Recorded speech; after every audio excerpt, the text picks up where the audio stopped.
The accused. All right. Who do we start with? Who should we start with?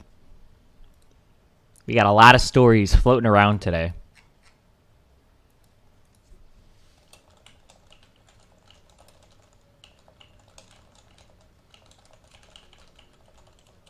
All right. People want Method Josh. Sexual abuse and harassment allegations towards Method Josh. We're going to rate these as more or less credible. 100%. Than terror. No, I'm just kidding. Okay. All right. This accusation is by Alex. My experience with Method Josh.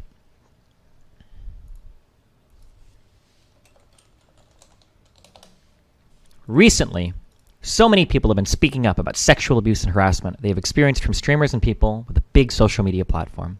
It's very difficult to share these things, as you are always facing the fear of being called a liar, being asked where the evidence is, and generally not being treated with any empathy or respect. Okay, we're going to do commentary on these as we read these through, okay? Now, a lot of people assume that people come out with rape accusations because they want to get popular or famous or get attention. More often than not, generally, overwhelmingly, when you're making a rape accusation as a nobody against a popular figure, people always talk about how, like, oh, that popular figure could lose everything, blah, blah, blah. It doesn't usually happen. It's pretty rare that that actually happens on a false accusation. However, whether the accusation is false or true, the accuser is generally going to suffer a great public harm because they don't have a platform. They're usually going to get bullied by everybody. So right off the bat, okay, let's move past that, okay? Like, fucking R. Kelly got accused of rape, okay? Fucking, was it Kobe Bryant? Or got, like, there's plenty of people that have been accused of rape that didn't lose everything just from an accusation, okay? It's very rare that that actually happens. So let's move past that, okay, real quick. Generally, so, like, for instance, the lady that, Christine Ford, that made the accusation against Kavanaugh, the last I checked, she'd had to move homes 3 times because of death threats and stuff, okay? But anyway, so just getting that out of the way, okay? So that's one thing. Number 2, a lot of the times when you're in an area where you might be sexually harassed, you're not always collecting evidence, okay? Now, I know that all of us like to think that we're, you know, Yagami Light from Death Note, and as soon as like some shit's happening, you're like, dun, dun, dun, you like pull out your cell phone and start like recording like in the background, and it's like blah, blah, blah, blah, blah, okay? Only fucking weird people do that. I do that a lot. I tell people to do that, okay? Most people don't do that, okay? It just doesn't, people's minds just don't typically work that way, okay? If for no other reason, because most people are generally fairly incredulous, like, or maybe even naive. I think a lot of women are. I think a lot of people are. I'm like, oh, no way would this person like sexually assault me or do like some weird shit like that. Like, that'll never happen, right? So keep that in mind too, okay? The difference between real world actions versus, you know, an anime protagonist in my head. What's the perfect response that I would do to catch this person and a blah, blah, blah, okay? Also, it seems a little bit weird. Sometimes people are really fucking excited for fake rape accusations. They're really fucking hyped on that shit. So for example, if who responded?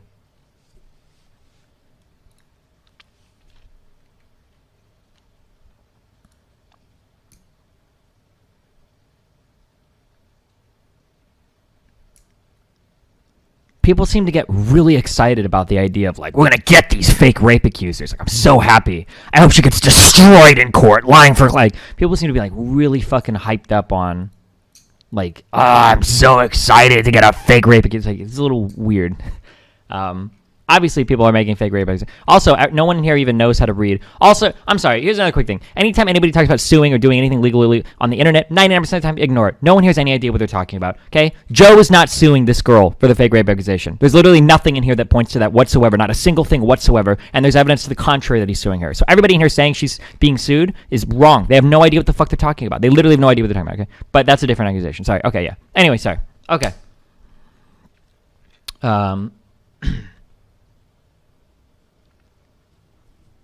Joe, Angry Joe.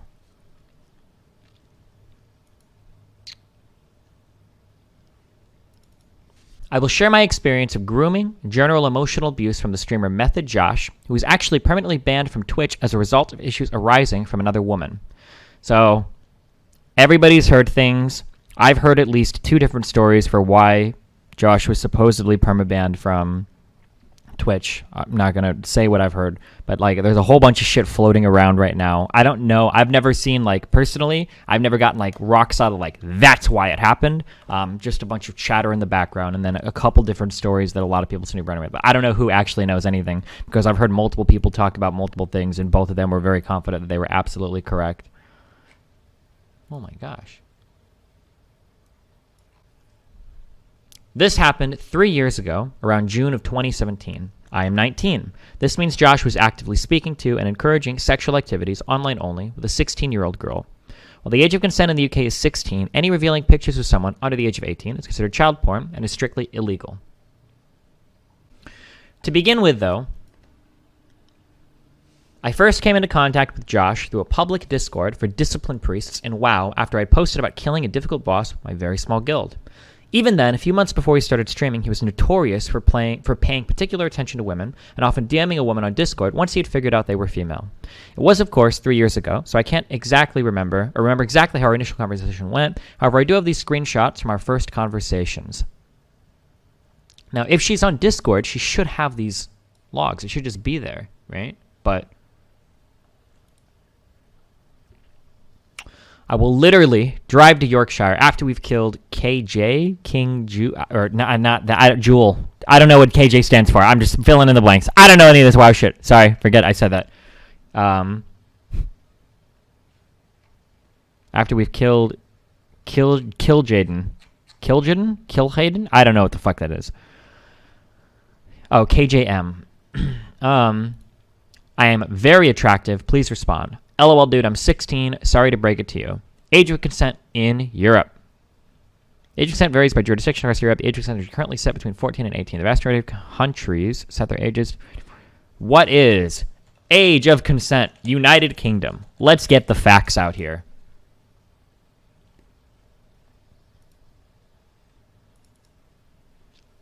The age of consent to any form of sexual activity is 16 for both men and women. The age of consent is the same regardless of gender or sexual orientation. The Sexual Offences Northern Ireland Order 2008 introduces serious laws to protect children under 16 from abuse.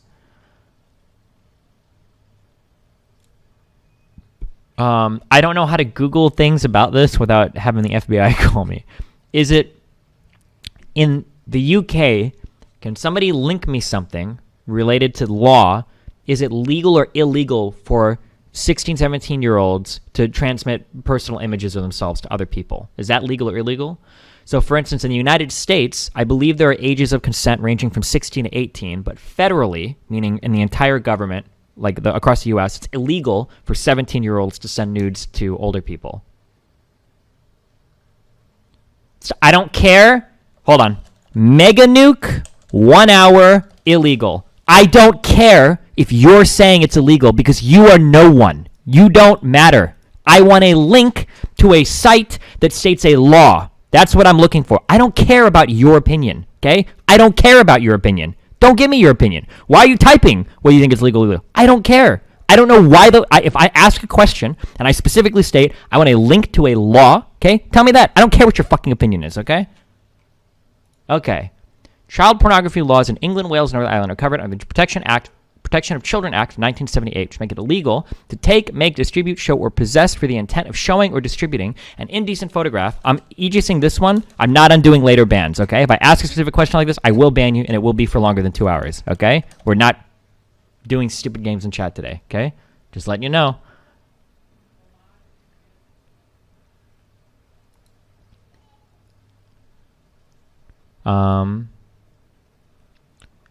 Okay, make it illegal to take, make, distribute, show, or possess for the intent of showing or distributing an indecent photograph of someone under the age of 18. The maximum penalty is 10 years in prison or fine. In the context of digital media, saving an indecent image to a computer's hard drive is considered to be making the image as it causes a copy to exist where it did not exist before.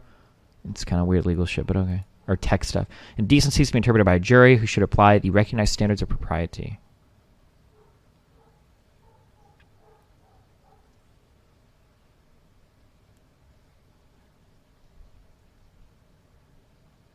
The Sexual Offenses Act of 2003 amended the age of subjects to which the act applied from under 16 to under 18. So it does appear, from what we're reading, seems to be the case that you can, in fact, have sex with a 16-year-old 100%. if you're like 25 or whatever, I guess, in the UK, but you cannot transmit images from one to another. Destiny, does this really matter? Yes, it does, because we're trying to figure out which allegations are improper behavior, what are allegations of illegal behavior, and then what are allegations of like predatory behavior, and then what allegations are of harmless behavior. Just I'm curious, okay? Yes, so yeah, it does matter, okay? Curious, what makes it, what's legal, what's illegal, what's moral, what's immoral, what's right or wrong, you know, and then what was just like somebody being dumb, okay? Jesus Christ. Okay. Destiny, the problem is it doesn't matter. Josh wouldn't be the one manufacturing the image or transmitting it. She would. Oh, that's a really good point, dude. You should go and solicit nudes from a minor, go to court, and then when you get out of jail, tell us how that went. See you in 1,024 hours, you fucking idiot. Solicitation of nudes or sexual services from a minor, in the United States at least, is illegal. Now, I'm going to go out on a limb here. I could be wrong, but I'm willing to bet that in the United Kingdom, it's probably also illegal too. If you walk up to a 13-year-old and you start asking, send me nude pictures, send me nude pictures, send me nude, and then they send you nude 100%. pictures, you can't go, well, they made the nude, LOL. Like, sorry, your royalty magistrate, whatever the fuck your judges are called, your kings and queens in the UK, you're probably going to get fucked for that one, okay? Fucking idiot.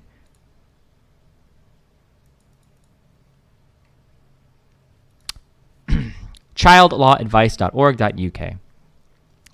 This page provides information on the law relating to child sexting or sharing indecent images or texts of children and contains advice on what to do if your child has been involved in sexting.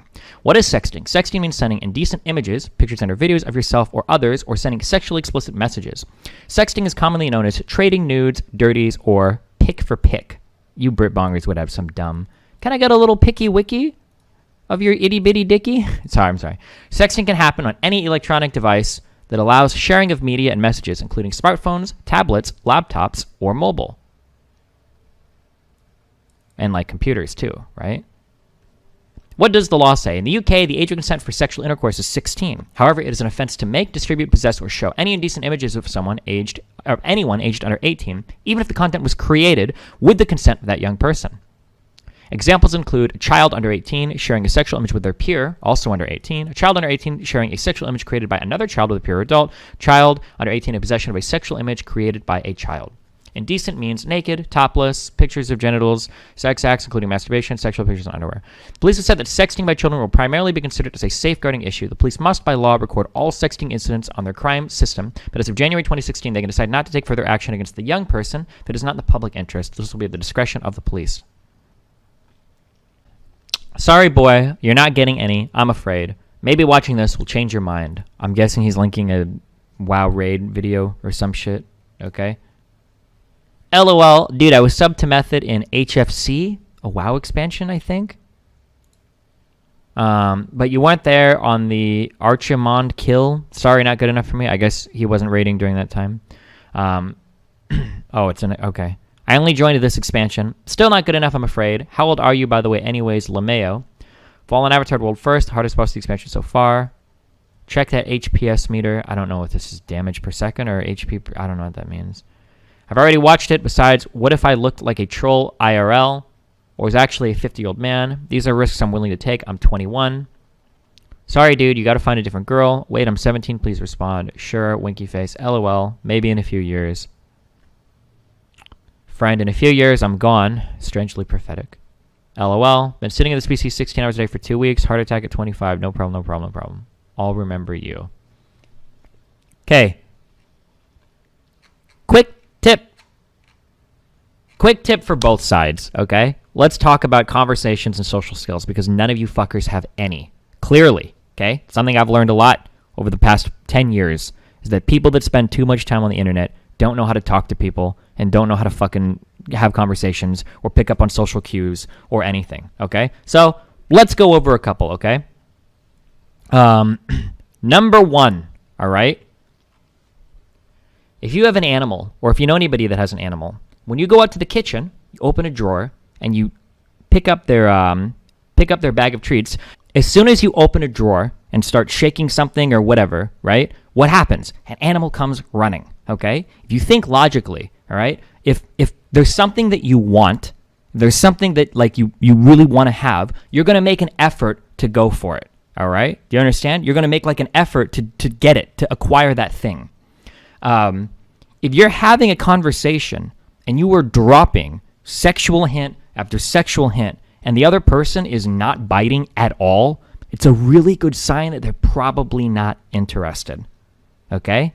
Probably not interested. Does that make sense? If you're leaving something out there like, hey, like, yeah, we can do that, blah, blah, and then maybe afterwards you can come back to my house or something like that, and they're like, oh, yeah, I don't know, I'm kind of tired, blah, blah. If that shit happens like over and over again, there's a good chance that the person is probably not interested, okay?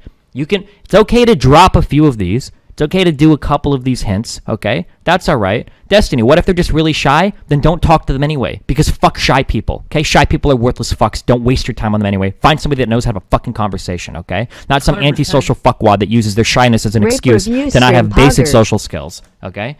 So anyway, yeah, if they're not responding to anything, then just leave it alone. It's as easy as that. So now we're talking about what's legal, illegal, right, wrong, okay, or general conversation skills. Now, legally, there's nothing really wrong with what Josh is doing here. Well, not at all, okay? Like, she's 16, it's the age of consent. Morally, 21, 16 is kind of fucky, especially since he's kind of like a semi-famous wild person, but whatever. But the big problem here is that Josh is trying really fucking hard, okay? And she's blatantly rejecting, okay? Like, it's pretty obvious at this point she's not into it. Stop having the conversation, all right?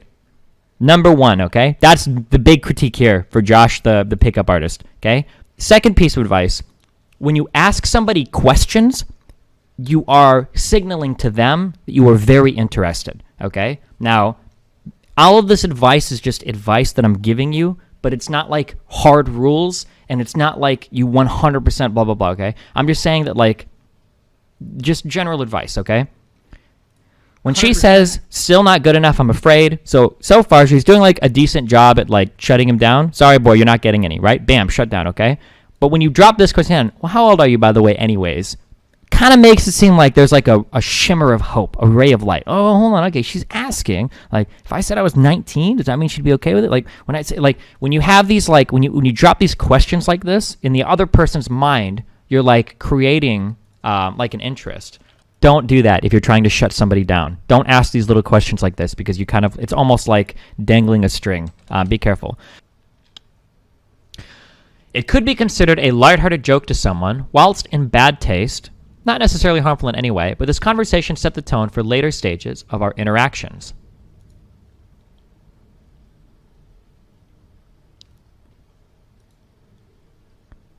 Even if you assume it's a joke, could you even consider saying these things to a girl you know is 16 years old? It's utterly disgusting, and reading through these images makes me feel sick. Okay. Now, well, personally, I'm of the 100%. Opinion that, like, 3. Older guys that constantly go after younger girls is definitely, like, a fucky thing. However, I don't know the culture as much in Europe for this, but, like, if 16 is legal and he's 21... I don't know if, like, because it feels like, I think I've heard, like, in France, like, your age of consent is like 14 or some shit. Technically, nothing illegal has happened yet, and culturally, I don't know if, I don't know how, like, people in European countries view it. Yeah, I don't know. But anyway, over the first couple of weeks after having spoken to Josh, he regularly messaged me. Hold on. So our first accusation is... made sexual advances in Discord to 16-year-old British girl. It was a month or two. Wait, this might... No. Okay. Oh, no. He messaged me usually about... Okay. Here we go.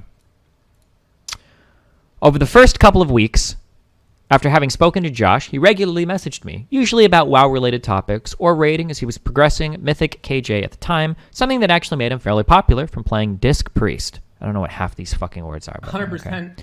However, whilst my naive young self was actually happy at receiving some attention from someone, for once, after not experiencing anything like it before, I realize now that Josh effectively groomed me and abused my naivety and depression for his own sexual satisfaction.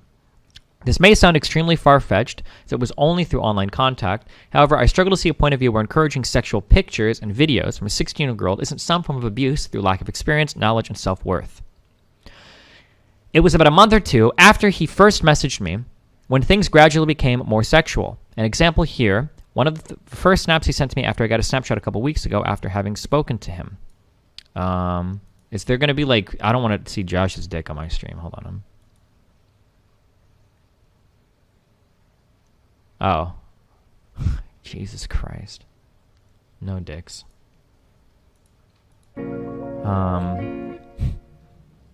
Until like 2014, Spain consent age was 13. That's probably what you were thinking of. Spain, France, Italy, they're all the same country to me, okay? All right, so we have pictures of Josh coming out. He started to talk more and more about topics of a sexual nature, even at one point saying something along the lines of, I will drive down to your house, hinting at sexual connotations. I cannot remember exactly how these conversations went, and I don't want to create sentences he did not type. However, it is important that you understand these types of interactions did happen. Something that I'm very curious about. We're gonna be as open-minded as possible, but we're gonna try to be somewhat fair, because these are really big accusations. I don't know why, unless she specifies later on, I don't know why she can't just go into Discord and post the screenshots. I don't really know why. That's a little strange. Like, everything should still be there, unless Josh literally went back and right-click deleted every single message, which seems unlikely. Unless they're exclusively talking on Snapchat, I guess. But as we've learned from Chris D'Elia or whatever, Snapchat is not safe either if you want to be a sexual predator, so it's probably... Okay, when Josh... Not that we should have safe spaces for sexual predators, but... When Josh started actually asking for pictures of revealing types, unfortunately, I obliged. It is extremely embarrassing to think and talk about, as I regret it immensely, but looking back now, I can understand that my 16-year-old self was depressed, had lacked any type of attention from crushes or interests of any sort, and was shocked and amazed at the fact that someone from Method, which honestly felt almost like getting attention from a small celeb of sorts, took an interest in me. When these interactions begun, he would extremely rarely message me about anything that wasn't beneficial to him of any sorts, meaning he pretty much dropped all contact with me besides when he wanted something sexual. This was horrible for my 16-year-old self. I had terrible anxiety issues. This only further worsened them. I still am affected by these anxiety issues to this day, and it had greatly affected some friendships I have with people. The anxiety of wanting Josh, a man from Method that took interest in irrelevant little me, to just message me and be my friend was excruciating. He would go 2 weeks or longer of not contacting me whatsoever, even when I begged him to say something to me, so I was scared and upset that his celeb-like person would suddenly stop interacting with me. I mean, you can assume that everything here is more or less relatively true. As like an online celeb figure, if you're a big streamer, big YouTuber, big Instagrammer, whatever the fuck you guys are into these days, it's pretty fair to assume that the person that you're talking to is going to be very vested in the conversations that you're having because they look up to you. As like a content creator or as an internet celeb or a real life celeb, you should constantly be aware of this because it's very easy to abuse, manipulate people without even really knowing it. Like if I was being generous to the other side, my guess here would be that Josh doesn't seem to have the social skills to even know that he's actually doing this.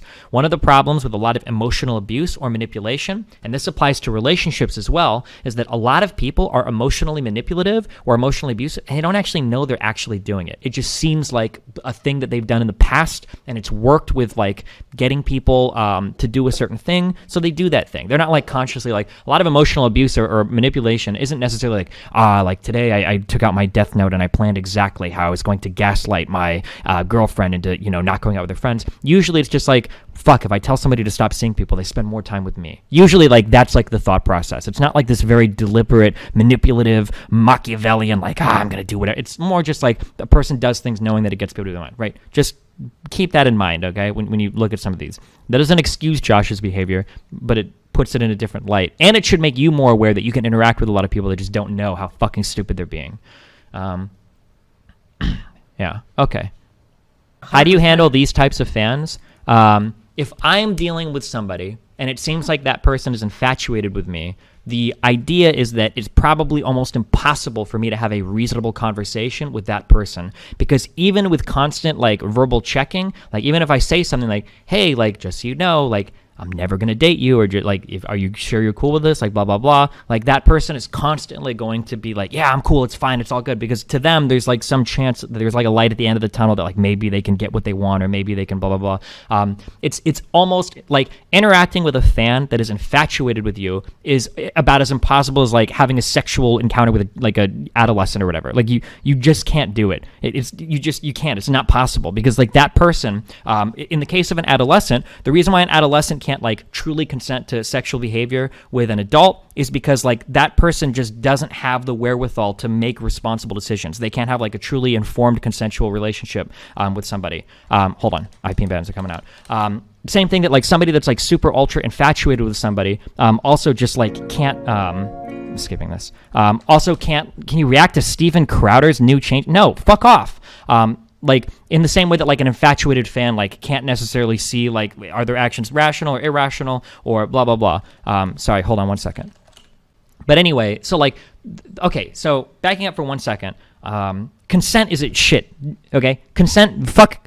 Okay, everything you've learned about consent doesn't matter, okay? What you should really be focused on is something called informed consent, okay? Consent is the thing that you get when you're trying to fuck with somebody, okay? Consent means you said yes, so I'm going to do whatever, okay? What you're really looking for is something like called informed consent. What consent means is, well, they said yes, LOL, okay? What informed consent means is somebody consenting to something. People think that consent is just a yes or a no, okay?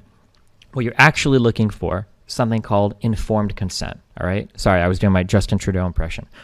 Informed consent means not only is a person saying yes or no, what they're arguing is that a person is saying yes or no knowing the full ramifications of their actions, okay? Informed consent, if you understand what informed consent means, it's going to give you a better, more holistic understanding of what it means to truly consent to a situation. So for instance, if I get a girl ultra fucking wasted, I can get her to consent to sexual activity, right? She's thinking like, will it feel good? Yeah, sure, whatever, blah, blah, blah. However, she's not capable of making an informed consensual decision because she's not like of the right state of mind, assuming we haven't had a conversation prior to her getting drunk, et cetera, to actually make a decision understanding the full ramifications of the action, right? Same thing with like a 13-year-old, right? A 13-year-old can consent to sexual activity, like, oh yeah, I think I can fuck somebody. However, 13-year-old doesn't understand the full ramifications of what happens if I get pregnant, what's going to happen if I have a sexual relationship with an adult that has power over me, what's going to happen if I get like an STD. Like a young child doesn't have like the full wherewithal yet, generally at that age, to make like these types of decisions, right?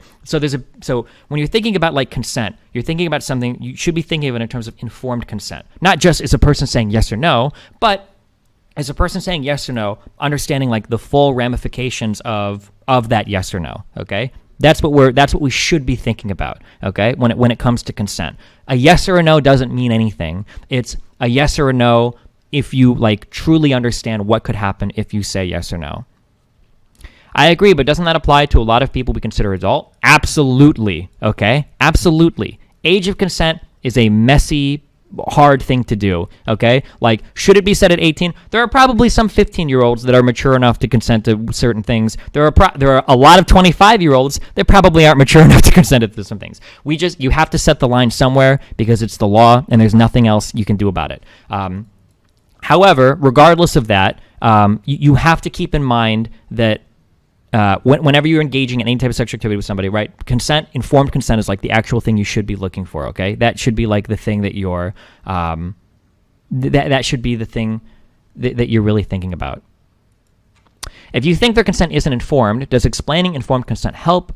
Or at that point, is it all over?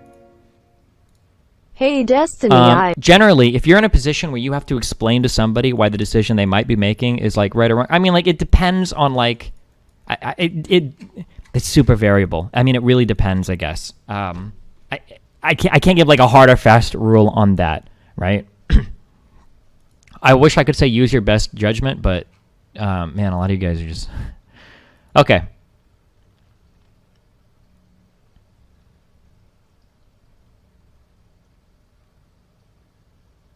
So, okay. The only times he did randomly message me were usually on Snapchat after I had probably snapped him something relatively normal, such as a sunset on my way home from school. It was like he suddenly remembered I existed and immediately asked me to send revealing pictures. This carried on until early the next year. Here is just one example of when I was speaking to my friend about it, an extremely trusted friend who I won't be exposing. We spoke about this in a lighthearted manner, and I noticed Josh was typing. Hold, I'm so scared about opening a bad picture on stream. Give me 1 second. Oh, okay. Oh God, Monk asked in before he got rejected by the Tinder match and he comes to you for the Christmas fap. I said, Merry Christmas earlier, ye, and he puts, wanna make daddy come as an Xmas present, raffle.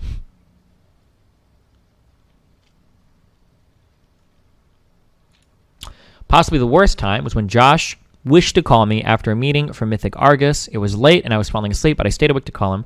I did know that the call was going to be sexual before I accepted it, as Josh had stated what mood he was in an hour or so beforehand during the meeting. Again, I regret being so naive and going through with these things. However, I do forgive myself for not knowing any better. Here is a summary of what happened during the call. Basically, he was like, hi, I'm typing in chat, yeah, because no talk. And he's like, just got shit done. And basically saying that he's horny as fuck and has been waiting raffle. He asked me to send stuff, I do, and he's like, really? I don't know how to explain, like good girl and shit. And kind of higher pitched voice, you get what I mean? He basically told me what he wanted to see, and I complied and he jerked off. The deleted user is my previous Discord account. As well as this, I specifically remember him saying he wanted to breed with me and milk me. I was so anxious during this call that whilst he was asking for pictures and any recordings of myself, I was trembling so incredibly hard. I've never felt so anxious and nervous in any situation as I did then. I feel so sorry for myself for actually going through with it. As incredibly embarrassing as this is to share, I need to put out there the shit method Josh did with a 16-year-old girl. Not only did he take advantage of my depression, age, and experience, it so happens that my mother unexpectedly passed away during this time, which hit me incredibly hard. It can be easy to assume from that any attention or intimacy with someone could become quite obsessive during a raw and upsetting emotional conflict. He knew about my mother's passing and yet still initiated these acts, even around a week after she died, if I do recall correctly. Here are additional screenshots from around February time when I was raiding him and his old guild in an alt raid.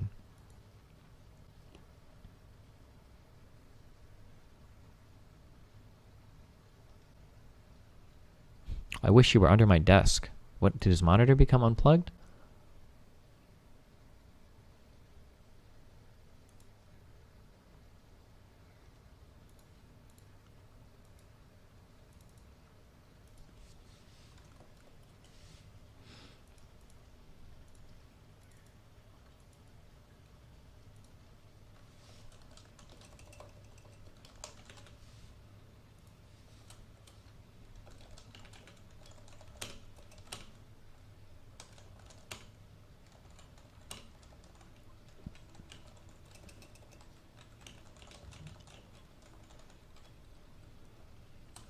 So we have sexual advances in Discord to a 16-year-old girl requesting illicit images from 16 to 17-year-old girl. This is child porn, okay? We'll leave that at like the big memes, okay?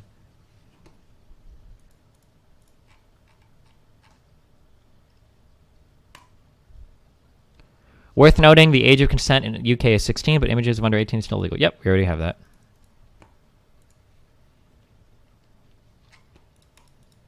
Is this a tier list? Nope. We're just talking about it. Okay.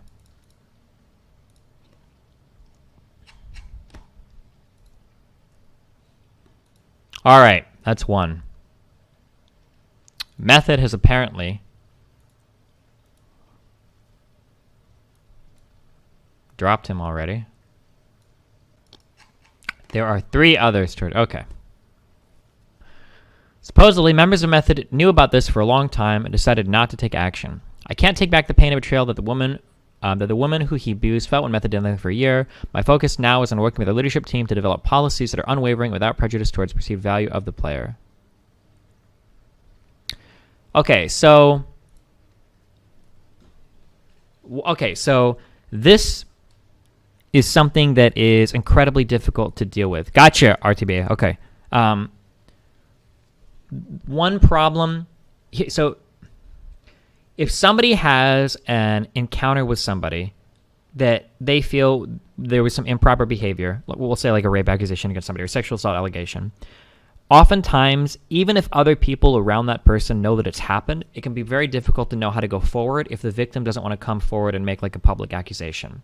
So like, you could just drop Josh and say, well, we've heard things, blah, blah, blah. That's going to cause a lot of rumors to fester, and maybe the person will get outed anyway. And you can't name drop the person because they don't want that type of attention or harassment.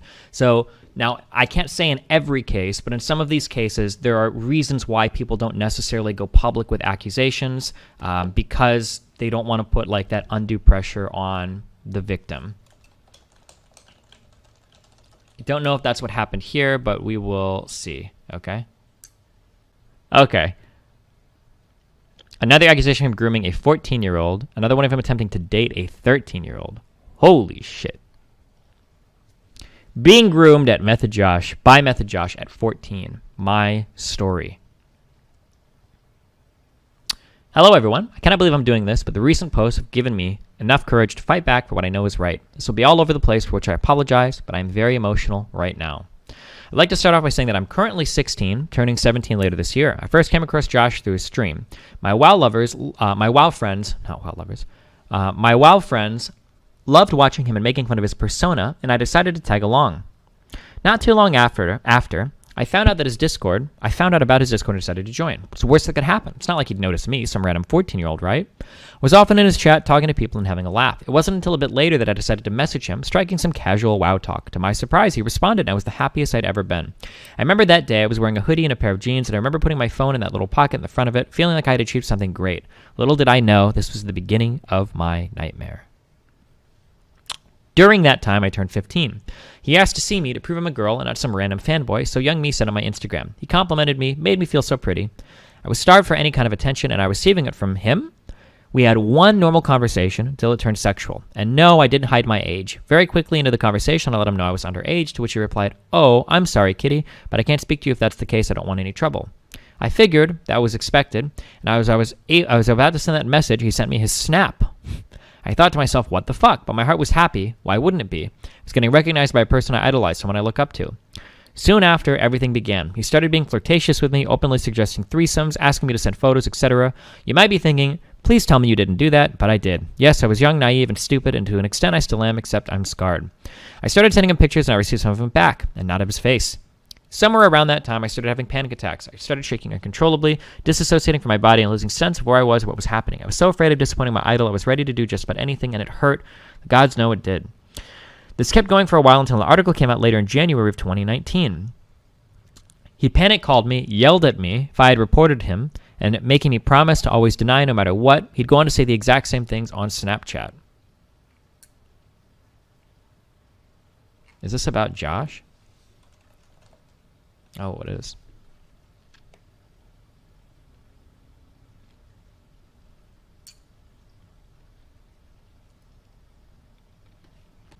Okay, called me, no, okay.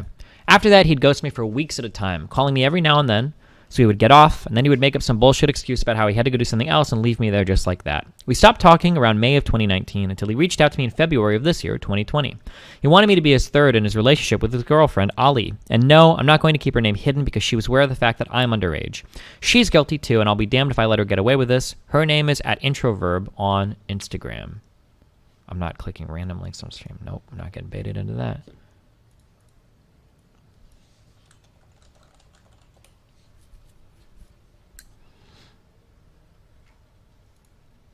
I wonder if she's getting comments on her.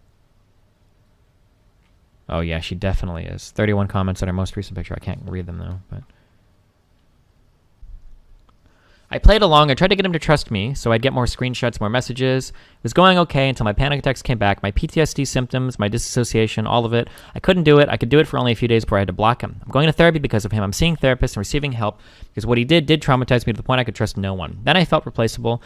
My self-esteem was crushed. I'm not okay, and that's okay because I'm on a journey of self-recovery. I refuse to be a victim. I refuse to stay silent.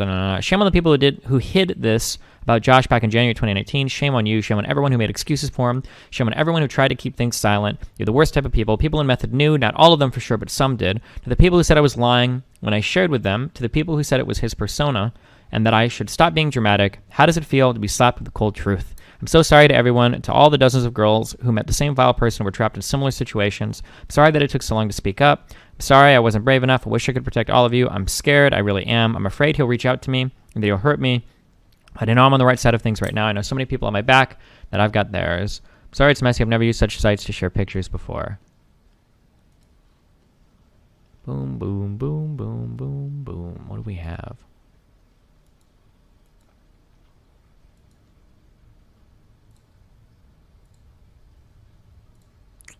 Holy fucking yikes.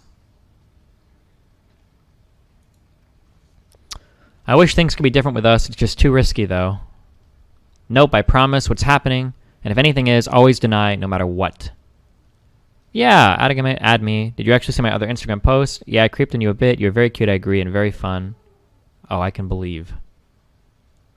I don't think you can see her responses because her account is deleted, but...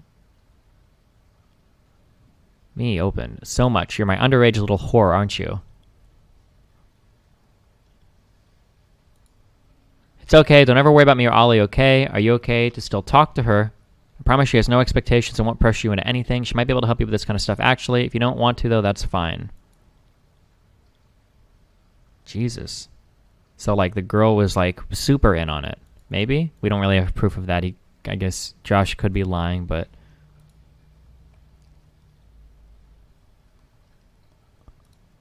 Good girl, I'm really excited for you to talk to her. She wants you. Wait, actually, fuck it. We don't need to call. Okay, so basic stuff. I know you from WoW. We haven't ever done lewd stuff, and I haven't ever talked about lewd stuff with you, okay? So we didn't meet in your server. Yeah, that's fine. You watched me because I'm a WoW streamer.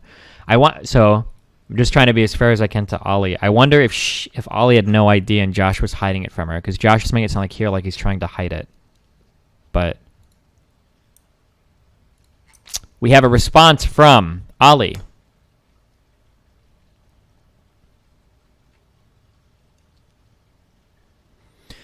Dude, what the hell? I already posted this. I have no idea what this girl's talking about. This is the entirety of our communication like ever. Hi. Hiya. Sorry I didn't get back to you over the weekend. It was a bit hectic. It was a bit of a hectic one. Josh said you were pretty cool and we might get along, so I don't want to intro us. Hey, it's okay. I'm glad. I hope we get along, too. That smiley's so awkward. I don't know why they changed it. I'm going to go to bed now. Today's been very exhausting. I'm usually around all the time, so feel free to message me whenever.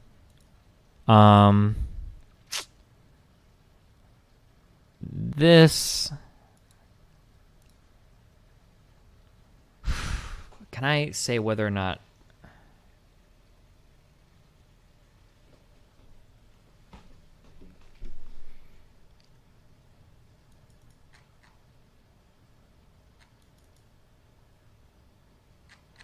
This sounds like you're setting something up.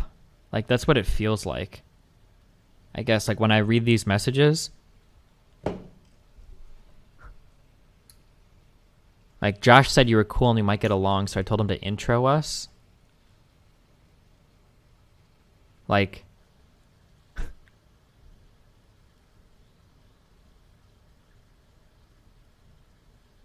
but not necessarily. Yeah, I thought the same, but I don't know if it's because we just heard the story. I guess, maybe. Maybe I'm being biased because, like, if I met a girl and I thought she was cool and I was like, yo, talk to Melina a bit, like, we can all go fuck each other. And that girl would message me like, hey, Steve said you were cool, we should chat or whatever. Like, it seems like I'm trying to think of why else would I tell my girlfriend to chat with a random girl? Like, why, like, what that just seems so weird. If it's not explicitly like, go fuck somebody. Like, why would you do that? It seems like really bizarre to me, right? Like, does it? Why else would why else would you say like, hey, like, girlfriend, I'm gonna introduce you to this other girl. She's really cool. You guys will be friends with each other. Like, I don't know. That's like, that would be my impression. But it's possible it's just, maybe not.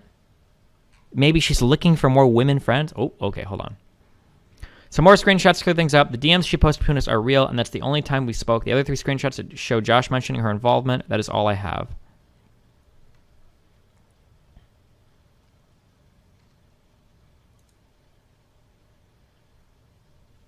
Oh, damn, 4 minutes ago.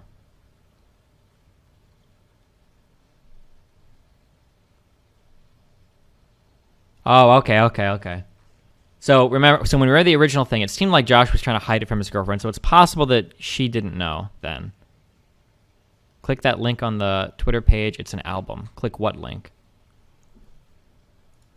This link? Oh.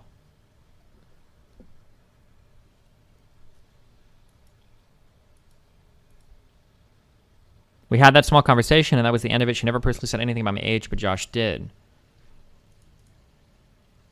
Why don't you want to tell her? Do you think she wouldn't like it? It's complicated. I don't want to lie to her at all, but I want her to have the fun of, like, winning you over. Wait, so I can mention that I contacted you throughout your Discord? Yeah, sorry I confused you. You can say anything except that we did lewd stuff. I sent our friend request. Okay, yeah, so that is true. So they were trying to set something up. Okay, that's how it read. Another Method Josh accuser. Okay, we'll do one more for him. Look, Josh is pretty much dead, okay? We're done with this. He gets the red name.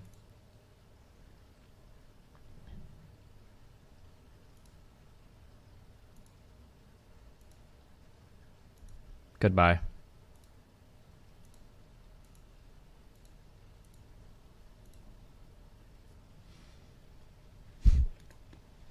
I don't even know if we need to read another one. This is super relevant and gives much needed context to the story. We've seen this before. Like, so initially people think everything is fully serious. And then for some reason people end up thinking that this is all some big meta joke and it's ironic and that I'm actually happily married for 5 years and have a dog and I'm just pretending to be a lonely, angry virgin on the internet. And then as time goes on, they realize that it actually all was serious and nothing was a joke and that I need serious help. So, I think most of you guys, like, here right now, enjoy the ride. That's all I gotta say. Enjoy the ride. well, yeah, we're getting to the end of the ride.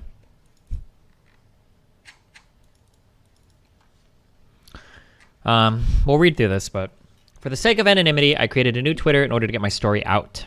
When I was 17 and playing World of Warcraft, a few of my guildmates were talking about a funny streamer I hadn't heard of. His Twitch name was Method Josh. I'd seen a few clips of his and thought to myself, there's no way this could have been real, so I, of course, went to the source itself.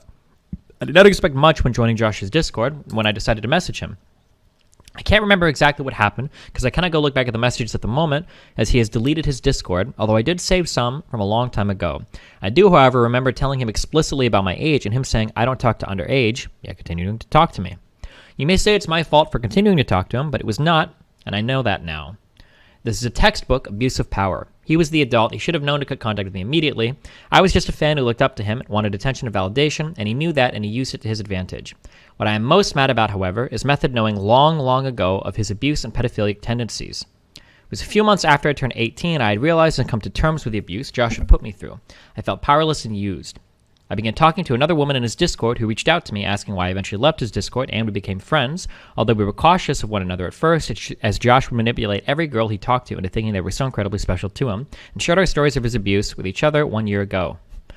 We together found the courage to create an email together outlining the awful things Josh would do in his Discord and in DMs and send it to Dari, a general manager for the Method organization. The way Method handled the situation was incredibly unprofessional, essentially saying, go to the police and we will pursue further action. I felt powerless yet again, not only by my abuser, but by a huge organization that was hiding him. Damn. What year was this? Now, if this is true, if they could actually go and show that they'd sent that email, whoever was in charge at the time of Method who received this email, that person should step down. That person should step down or be fired. Because that's pretty fucked up.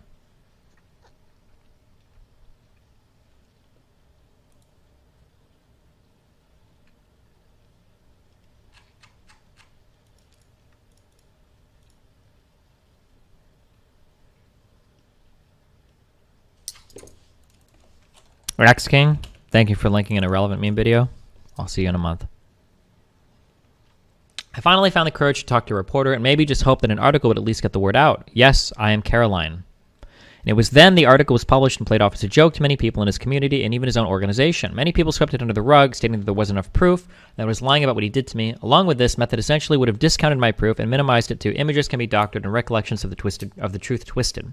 He continued streaming like nothing ever happened and continued raiding with them as well. Method was complicit and knew over a year ago about this. Had Method acted long ago when they were informed, they may have saved lots of women from his abuse by denying him a platform.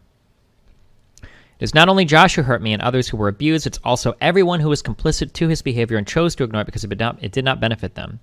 I encourage every company to, instead of speaking through hollow words and performative Twitter statements, show us through actions. I also encourage every company considering working with this organization to really evaluate if Method reflects what values you represent after having harbored this pedophile for so long. This is how you silence victims. You make them feel alone and small and powerless. Method wants to preach their solidarity, but what changed from a year ago? Change of heart or being forced to be held accountable? Screenshots.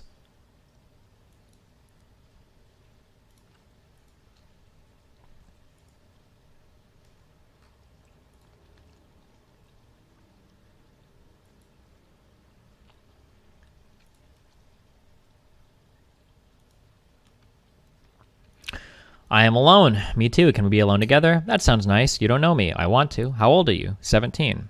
Okay, rip, unlock. I don't talk to underage. But it's okay. I'll talk to you in a month, my 18th birthday. Lemeo, go make friends, IRL idiot. But you're my friend. I have lots of IRL friends. Say it. You turned 18 3 weeks ago. Ask them what lies I have done. Say you want to carry my child. Do it. Adopt a dog and carry my child. Paw. Go crazy. Legit. Just go crazy, please. Over the roast thing. This is perfect. Color a dumb whore, Craig. I don't know what this is. Okay. Is this snap a picture of your dick before I open it? Yes. Well, I really called that one.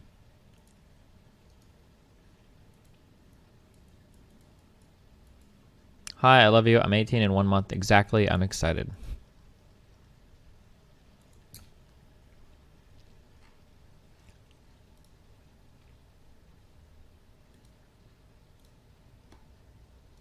Ooh, hold on. Is this email public?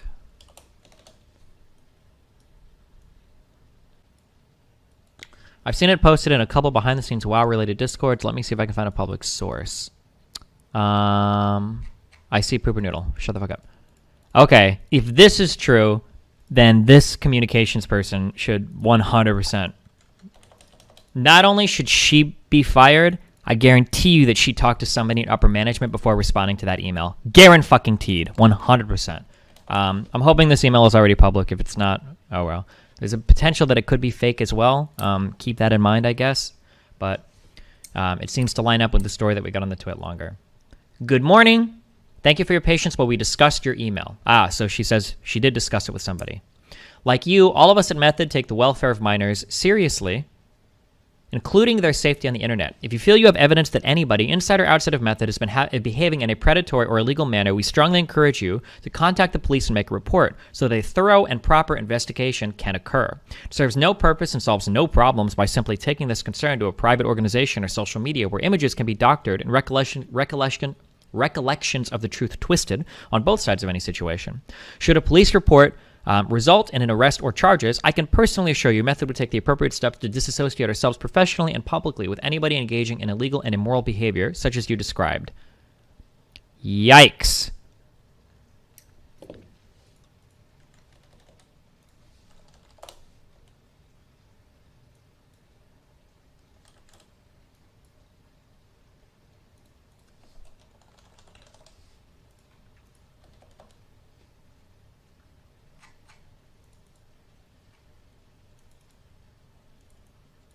What should Method have done? Method had two options. One, Method could have not dropped Josh now. Okay, I'll tell you what's happened, okay? Are you ready? I'll tell you what's actually happening, okay? They've gotten an accusation that they think probably would never go to court. It won't be proved to do anything in court against a player that they have that's now probably one of the most popular streamers on Twitch. They're not dropping this guy because they're making a fuck ton of money off of him and they're getting a ton of exposure on him. That's what's happening right now, okay? They had a conversation behind the scenes. You really think this motherfucker is going to go to like the police or public or some shit? Like, probably not. It's fine. Fuck it. Everybody knows Josh's crazy. Yeah, fuck it. Okay, what's he getting, like 15K on Twitch right now? Like, yeah, fuck it. We're good. And then boom, that's it. That's why when they contacted Josh about Josh today, when all of this got leaked today, now they're like, okay, well, we did the right thing and we dropped Josh. You didn't do the right thing, you spineless fuck. You dropped him because he's banned on Twitch and he's not getting you fucking money anymore. Of course you dropped him now. Doesn't mean anything to you anymore. So that's what's happened. What I told you is what's happening, okay? Because one of two things should have happened. Either one, Method should have said, we've heard accusations against Josh. We're not going to drop him, though, unless you guys actually file charges, which would be consistent with their prior behavior. Or in their prior behavior, they said, okay, yeah, we dropped him. Like, this is bad. That's it. Josh was still streaming under the Method tag on this Chinese streaming site, by the way. The VOD is deleted, but the title is still there. Oh, interesting. I'm sorry, people are just like sending me random shit on Discord. Apparently this is... I can't read Chinese, so I don't know.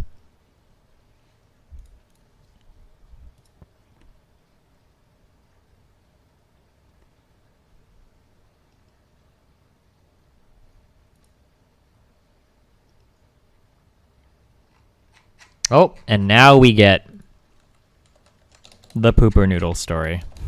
The one that has been talked about time and time again behind the scenes. Here we go. This is the final one, okay?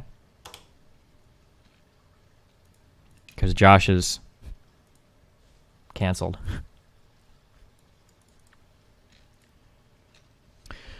To the victims of sexual abuse / harassment / assault that have spoken up, words can't undo what's been done to you, but for what it's worth, I'm sorry. You're so brave, so much braver than I am. Reading your accounts has been devastating, but at the same time, it's made me feel so much less alone, so thank you. However, I'm one of the lucky ones. My abuser was deplatformed. No, I did not deplatform him. I didn't have the power to do that alone, which gave me the space to heal somewhat that many other people have not had. I know what it's like to feel like you don't have control of your own body that doesn't belong to you. I know what it's like to feel. I know what it's like to feel trying to accept what happened is wrong. Before I was assaulted, I the only person who was very open. Okay. I first met him at TwitchCon. I thought he was funny and a bit socially unaware, but in a sweet sort of way. After TwitchCon, he reached out to me a few times to get my attention. We had flirted a bit, but never exchanged anything or sexted. One night, he was desperate to see me. It was last year, the day after I finished my uni exams for the year. He drove up in his car and arrived in the middle of the night. I remember thinking it was romantic. He drove me an hour out of the city, up to a lake where we watched the sunrise. He seemed to take joy in driving 130 miles per hour on the motorway, even after I screamed 130 kilometers an hour, or really 130 miles per hour? Jesus. I thought he was just being reckless and romantic again. He stayed over that night. We slept on the sofa together. We spooned, and I liked that. I wanted to spoon, and it was sweet. He tried to move his hands elsewhere and initiate something further that night. I simply moved them away, told him that I didn't want to do anything like that, and he said he was fine and stopped. He said the weirdest thing that night that stuck with me for ages. I asked him what the weirdest thing he'd ever jerked off to was. He said he loved he said he loves imagining committing mass genocide, lining up one race against a wall and just shooting them all. It didn't seem like the appropriate time for a joke, but I laughed anyways. I really thought he was joking. Maybe he was. I don't know. He joked about a lot of things, and I never knew if he really meant them. A few weeks go by, and after this night, he doesn't talk to me much at all. It's very distant, and I get the impression he's not interested in me, so I dropped it. However, one night, we did go on a call. I wanted to talk to him about meeting up for a drink with a mutual friend of ours. I had not spoken to him for a while, so I was nervous to call. He seems like he's listening to me at first, and then he asks me to turn on the camera. I realize he has his penis out, and he's been masturbating the whole time. I wanted to talk to him about the meeting up for drinks, but he had a different agenda. He asks me to turn around. I hadn't showered in a couple days, and I was wearing pajamas and no makeup. He said all he needs is 30 seconds, and then he'll talk about whatever I want. I stupidly complied. I turned around, fully clothed, and waited till he finished himself off. It was so strange to me because he jumped from something quite innocent to this straight away. I started talking about what I originally called about, and he said he had to go and ended the call. I was so fucking stupid. I thought he was embarrassed and that he didn't have a good time and was ashamed. I didn't want him to feel embarrassed. I thought he was just some socially unaware gamer. I messaged him afterwards saying that I enjoyed the call and what happened in the call, but that I didn't want anything like that with him ever again. I realized at this point that he didn't like me. He just wanted to mess about. I thought he was a bit of a player too, and I didn't want anything to do with that, but I told him I still wanted to be friends. He replied calling me a F word. Anyway, a week goes by where we don't really talk much, and my exams have just finished, but my internet died for a week. He knows I've had no internet for a week, and he invites me over to stream with him at his place and says he'll pay for my ticket and we'll do fun stream stuff together. He invites me to a call with him while he's streaming, and he asks me to go see him. Multiple times in this call, I made it clear I would not be having sex with him. I asked him while he was live, I don't have to sleep with you, do I? He laughs and says of course not. He also makes a joke saying he would never ever dream of trying anything because he knows his biggest fear is getting me too'd. This made me feel pretty safe. I'd met with him before and thought I knew what he was like. I did not know him at all. If there's anyone young and impressionable reading this, please don't ever make the same mistake I did. I thought I was tough, I thought I could handle myself. I thought if anything happened to me, I could always just leave, but that's not what it's like at all. You just don't know what your reaction is going to be to this sort of thing until it happens to you. Please don't be stupid like I was.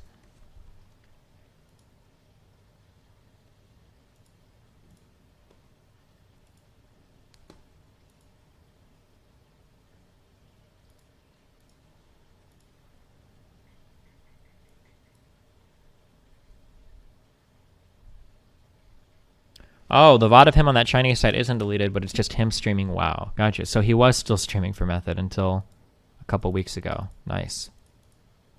What is getting me too'd?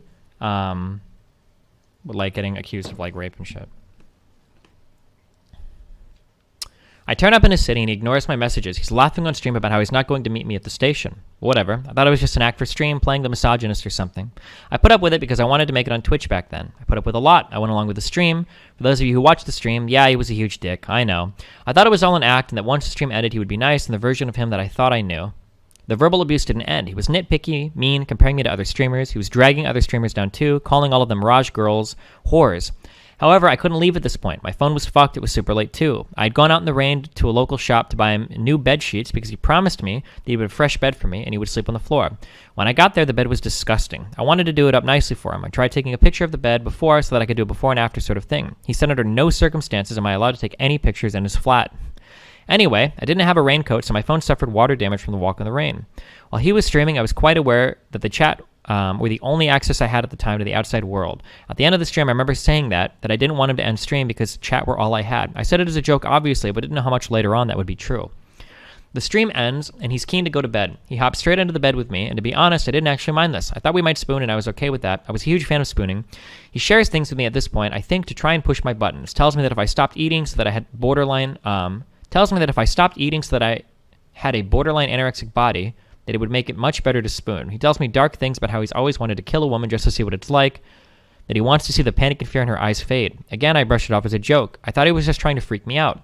He tells me that the next girl is coming in a month, another Twitch streamer. He doesn't tell me who it is. I was aware that the month before me, he had introverb around. He drove 130 miles per hour down a country lane with her in the car, and they had crashed. A near miss, and she could have fucking died. He seemed to find that part hilarious. I remember when I saw the picture of his smashed up car, I was so relieved that it wasn't me in that car. He has wandering hands while we spoon. Asks me to go over again why I won't sleep with him. I explained to him again that I had feelings for him, and I knew he didn't like me like that. And I only wanted to sleep with people that I'm sure are going to be kind to me. I was not getting that feeling from him at all. This goes on for ages. He talks and talks, and then asks me why I won't sleep with him. The next part is going to be hard for me to write, and to be honest, I don't want to go into much detail. He keeps grabbing more parts of me and prodding, trying to find a way in, trying to get me to give in. He asks me if I like being choked. I didn't say anything at all, and he said that he can always get a girl to enjoy choking as he puts his hands around my neck. I'm pushing him away, turning around to face him, and facing him. Oh, Jesus. I'm pushing him away and turning around and facing away from him, and he is trying to pull my pants down. Eventually, he pushed me over and climbed on top of me and forced his way in. Jesus, fuck. This is the only part of the night that I scream no. After a few minutes, he pulls out and he ejaculates onto my pajama top. He rolls over. I'm crying and telling him I need a shower. Holy yikes. I'll never forget the feeling of shame right after it happened. First time I ran to your bathroom and sat in your shower floor and cried. You know what you had done, but you carried on anyway later that night. I came back into the room and you asked if I'd been crying. That didn't stop you from continuing to use my body later that night.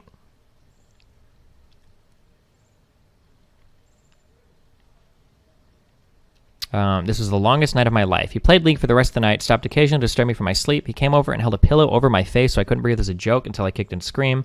Another time he came over and pulled up my t-shirt over my head, exposing me. That stream the next day was obvious. Something had happened between us. Okay, wait. So, okay. I don't want to place too much blame on the wrong people. However, had Method seriously responded to the allegations that they had been emailed, it's possible that poopernoodle would have never driven up to actually meet him in person, if I have the timelines correct. It's something to consider when you think about like dealing with rape accusations, or like when you deal with like accusations of harm from another person, is if you choose to push these under the carpet, if you choose not to bring anything out. If something like that happens again, like, I wonder if the timelines are correct. And that's actually like an incredibly sad thing. Like,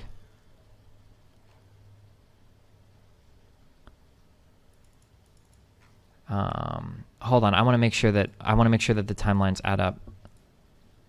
When was the hold on.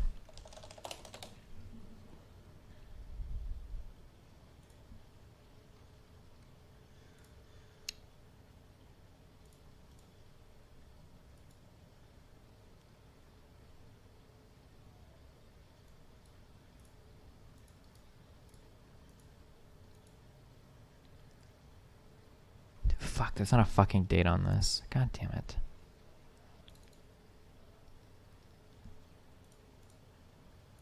Bring up the email. I'm looking at the email and I don't see a date on it.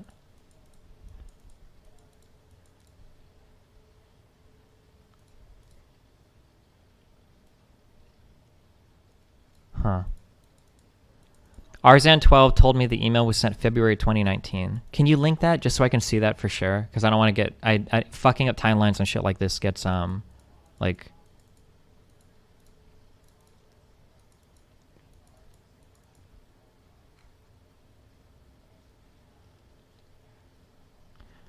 This was a couple days after her going there, dated June 14th, 2019.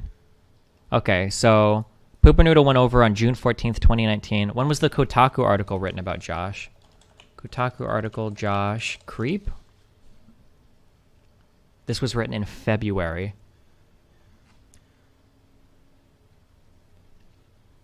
So, it's not 100%. Like, I can't say, like, oh, this is Method's fault. But it is plausible, not possible, but plausible even, that had Method acted a little bit earlier on this,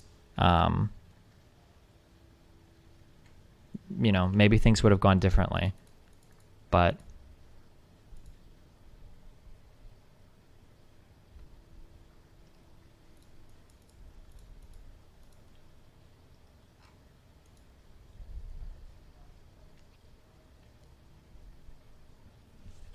so, like, I'm sorry.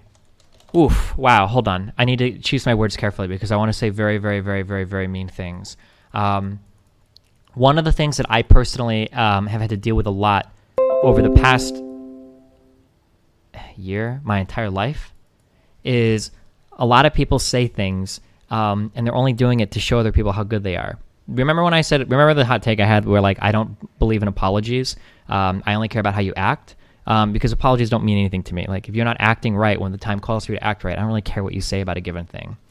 For her to come out and be like, oh, you guys are being sweethearts, telling people you'll listen if they'll need to unburn themselves. Hats off to you. Listen, I just want the name so I can beat some ass. No, you're a spineless, cowardly fucking hack that might have let a girl get raped because you were too busy trying to protect your bottom line. Like, that's what happened, right? The money that your company was making was more important to you than somebody else getting raped. Potentially multiple people. Like, that's the reality of the situation, right? Like, this was the person literally that responded to the email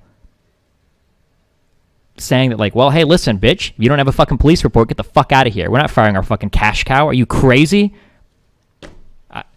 This kind of stuff is incredibly frustrating to me. Because, like, this is when I talk about, like, words versus actions. Like, I don't care. I don't give a fuck about what you say on Twitter. Now, like, you had an opportunity to do the right thing, and you didn't. So... fuck you. Like, everything you say is worthless at this point. Could you explain how does an organization determine if accusations are real? Isn't that the justice's responsibility? I mean, well, you look into it, right? Now, I don't know exactly what was in the email that was sent to that company, but I mean, there have already been, like, Kotaku articles and shit written about it, and there'd already been, like, it seems like there's some level of internal investigation that you could do to figure out, to ascertain if these things are true. One of the things that I talk about with, like, the Tara Reid stuff, for instance, is that, like, generally, not always, but generally, when you have people that engage in these types of sexually predatory behaviors, they do it a lot. It's not just a one and done thing. Like,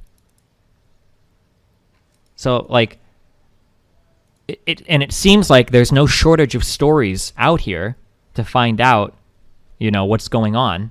It seems like there are probably, in fact, if I had to guess, now, I don't follow the WoW scene at all, so I don't know dick all about the WoW scene, and I haven't followed Josh at all because I don't watch other streamers. I don't know why, or it wouldn't surprise me if everybody kind of knew in that server and Josh's server, like, yeah, if you're a girl, Josh will message you. Like, yeah, like my guess would be that everybody probably knew that this kind of stuff was going on a little bit.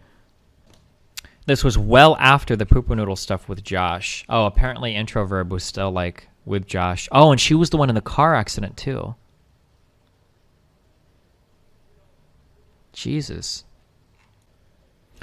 I I left and got the train to a nearby city to stay with a friend. As I'm on the train, he sends me $100 for the train tickets. I felt like a whore. I tell my friends what happened. I'm gradually coming to terms with what has happened to me. I try and do a normal stream a couple days after and brush past it. People keep coming into my chat and talking about him, and it just sets me off crying. I became an e-thought on the internet that was just crying for attention. A day or so later, I decide that I need to report it to the police. I couldn't stop thinking about how he said the next girl was coming in a month, and just knew I wouldn't be able to live with myself if I saw it happen to another girl.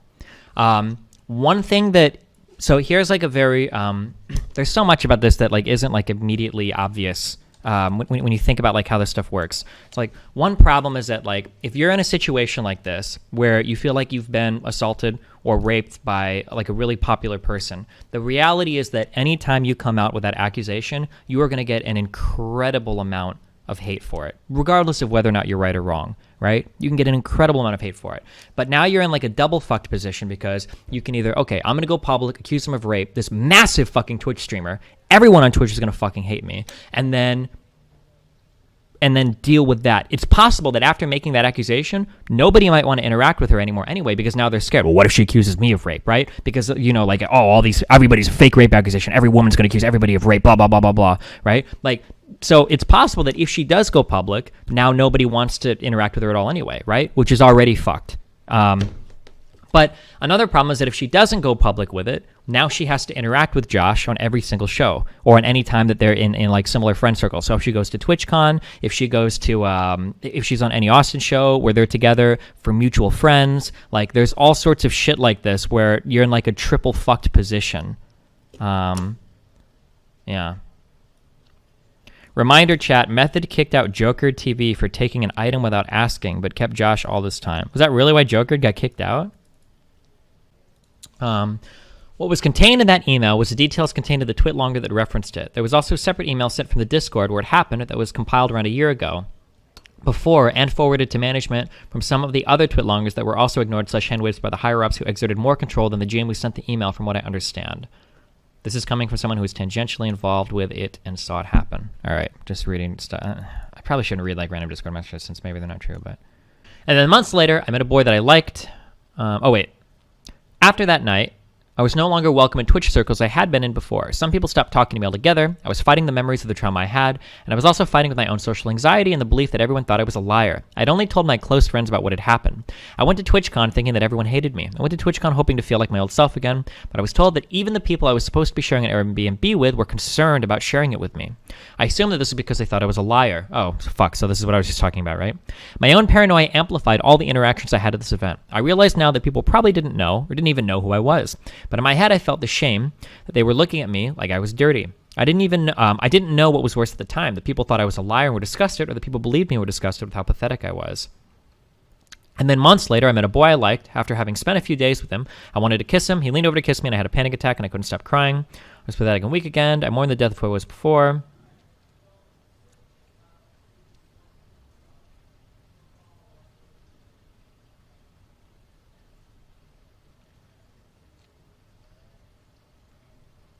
He reached out to me recently saying that I need to come clean about being a liar, that he wants to kill himself, and he's terrified every time someone knocks on the door. He told me he doesn't want to ruin my life over his. He just wants me to come clean. I still don't know to this day if he truly knows that what he did was wrong.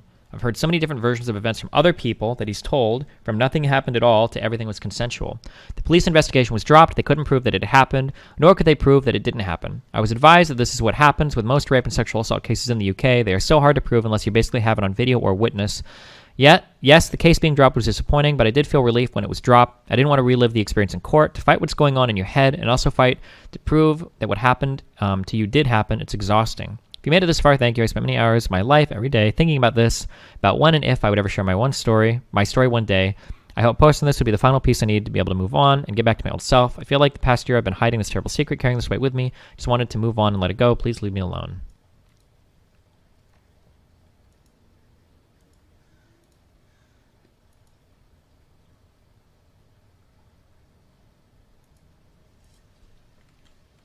Here is additional content from one of the Method officers earlier. On the Josh topic, while I agree it's not nice being a prick online, we don't condemn people too much based on what they do outside of the raids. Good one. This has been well known in the community since 2017 at the latest, as we've had to deal with him in our Discord, and my Discord got departnered due to him coming on to one of our members and us not banning the victim. So to some, wait, hold on. I don't want to show this person's emails on stream. One sec.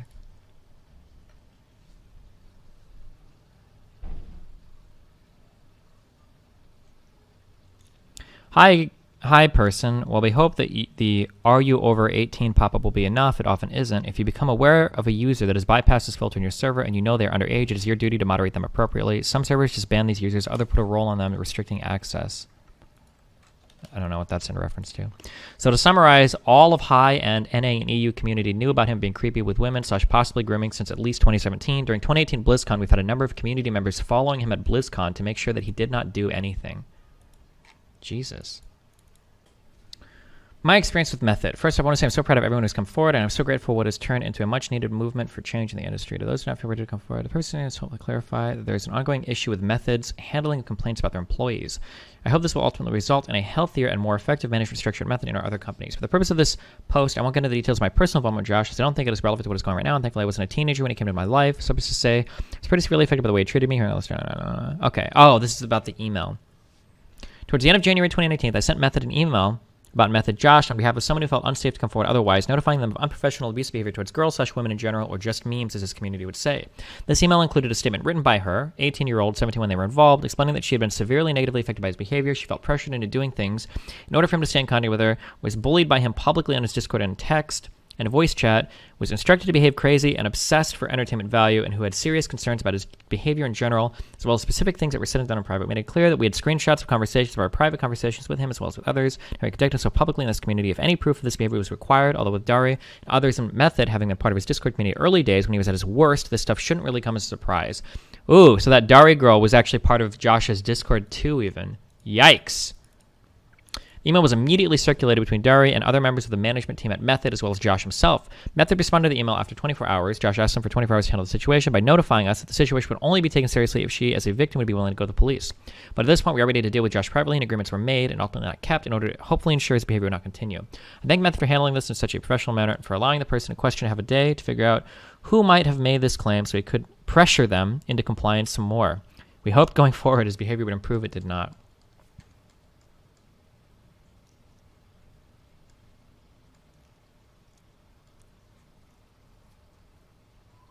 Fast forward a few months of demeaning women on stream, crashing his car with a fan he just picked up inside after nearly driving into a tree, and then talking in detail on stream about how he's racing his car and behaving recklessly with a fan inside his car, not the first time. None of this seemingly was an issue for Method after having already received a pretty serious complaint, because as long as his behavior doesn't turn deadly or into a lawsuit, it's all fun and games.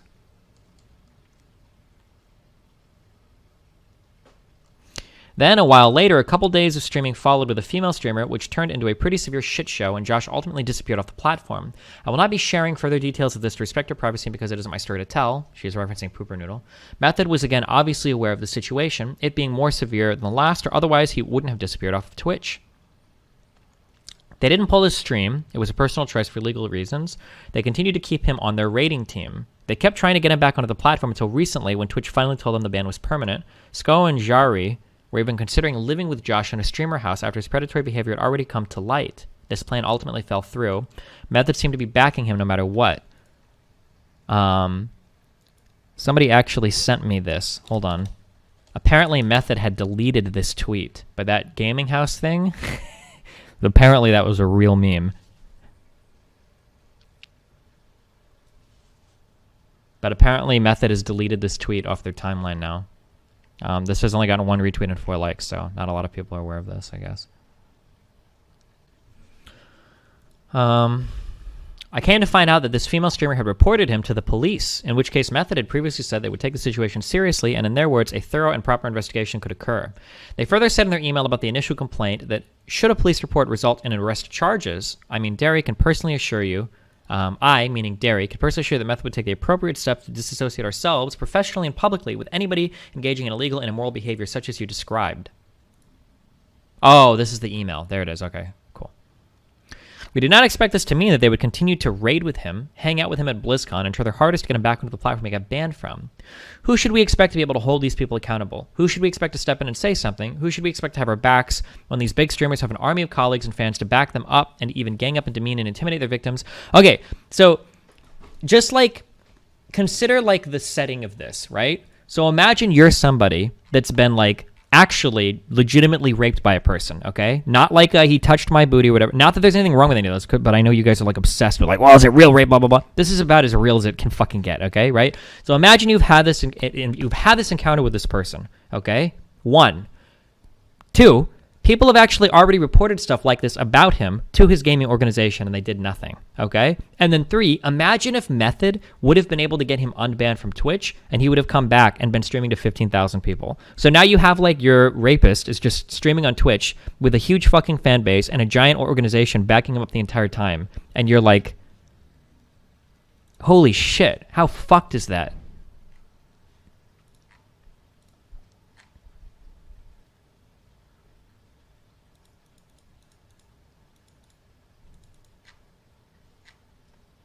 But anyway, okay, we're done with Josh, okay? We reviewed the Josh files, the J files, okay? And he is unequivocally canceled. Also, so is Method. Fuck Method, okay? I want to mention that I used to be in the Method org for 1 to 2 years back in 2015 to 2017, in case there were people who didn't know. I was mistreated by Method management, but being a person who suffers chronic anxiety is something I never wanted to come forward with, even though I'm terrified of what people think of me. I know a lot of people are coming forward. Okay. I spent a month in the US between TwitchCon and BlizzCon of 2017. I wanted a cheaper and less draining option than flying back and forth multiple times, so I accepted the offer to stay with Method co-owner Sascha in an Airbnb between the 2 events. Okay. Let's talk about this real quickly, okay? One of the easiest, funnest ways to fuck somebody is usually at a convention. People are traveling from out of town. People are already like splitting hotel rooms. It's incredibly convenient, easy way to set up like hookups with people, okay? Now, there are ways to do this in responsible ways. There are responsible ways to go about doing this, and there are irresponsible ways to go about doing this, okay? Here are some things to keep in mind from like both ends when you're looking at these types of situations, okay? If, oh man, hold on, how much? I'm trying to think of how much ground I need to cover here. Oftentimes, if you're going to approach somebody, okay, wait, no, we need to go even further back. Hold on. Here's like a basic nice thing to do when you're approaching somebody or making like a sexual approach towards somebody, okay? If you are, let's say that you're coming towards the end of a date. Let's say that you're making a suggestion that you guys should do something or whatever, right? If you are making a sexual suggestion towards somebody, something that's polite is to offer somebody a way out in the same advance so that they have the option to turn it down without feeling like they have to go through like a really uncomfortable or pressured event of doing it. So like, here's an example. Let's say that like I finish eating dinner with somebody and we're at the end of the night and I'm not sure, it's like, I could say, so you could be like, hey, so like, let's say you're driving the person home, right? You could say like, hey, so I'm going to take us back to our place. Is that okay, right? You could do that, okay? But now you've basically put the other person in a position where they have to say like, no, I don't want to do that, right? Which there are people that will just go along with you because they feel like a little uncomfortable and they don't want to like get into an argument over what you've said, right? A more polite way to suggest that is like, hey, do you want to come back and hang out with me at my house? Or do you have like something you have to wake up for tomorrow? Do you need to go home tonight? Now, even if they don't have anything they need to wake up for, giving them that second option like allows them to make a choice that they feel a little bit more free making. Like, okay, I could go back with them if I want to. But if I don't want to, like, yeah, I have something I have to wake up for tomorrow. Like, I'm going to go do that, right? Anytime you offer somebody or proposition somebody with like something sexual, it's nice if you have like that second option there because it gives them the ability to turn down what you're saying without feeling like they're about to get into an argument for it. Because some people, if you haven't seen anything yet, right? Some guys are very, very, very, very fucking persistent, right? Hey, do you want to go back to my apartment with me? I don't know really if I want to. Oh, come on, like I've got wine, like we can drink a little bit. Maybe I have to wake up. Like, oh no, I can take you home like tomorrow morning. Yeah, but like, no, it's right. What the problem is that like a lot of guys will fucking debate girls about fucking them if it comes to that point. to where if you try to like say no, the guy views it as an invitation to get into an argument with you over like, well, hold on, no, this is gonna happen, right? When the reality is, remember what we said earlier, if somebody wants something, they'll take it, right? If I'm with a girl and she wants to fuck me, right, and I say something like, hey, like, you wanna go to my place or should I take you home or whatever, like she'll be like, no, I'll come over to your place. It's easy. Like if she wants it, she'll say yes, 100%. There's not gonna be a fight over it, right? But like, if somebody is like already uncomfortable and is trying to back out, and you find that you have to like think back to like, what's my favorite Destiny debate stream? What rhetorical tactic can I employ to fucking convince this motherfucker to come home with me so I can fuck her? Like if you're in that mindset where you're trying to argue with the other person into coming back home with you, they probably don't want to do it. And if it is somebody that you have like a good connection with, you can probably just chill. You don't have to fuck on the first date or even the second. Like you can chill. Like it's okay. Like just like be chill. If the person is more comfortable with you, they'll like thank you for it later anyway. Like they'll feel like more comfortable and you'll have a better time anyway than feeling like you're having to like employ like some kind of Jedi mind tricks to trick them back to your apartment so that you can fuck them. Yeah. But yeah, so Destiny, the moral of the story is don't make people feel uncomfortable. Don't be a dumbass. Unfortunately, you can't just summarize it with don't be a dumbass because apparently a lot of people lack like these pretty basic like social skills when it comes to like propositioning people or giving people like a way out.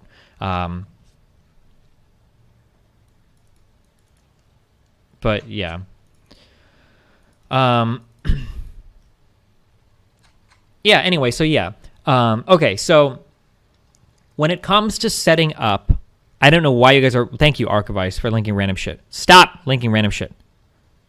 When it comes to splitting a room with somebody, you have to be incredibly fucking responsible with how you go about doing this. And if anything that I'm about to say comes off as like, I don't know why, or what, is that really a big deal? You probably just shouldn't do it, okay?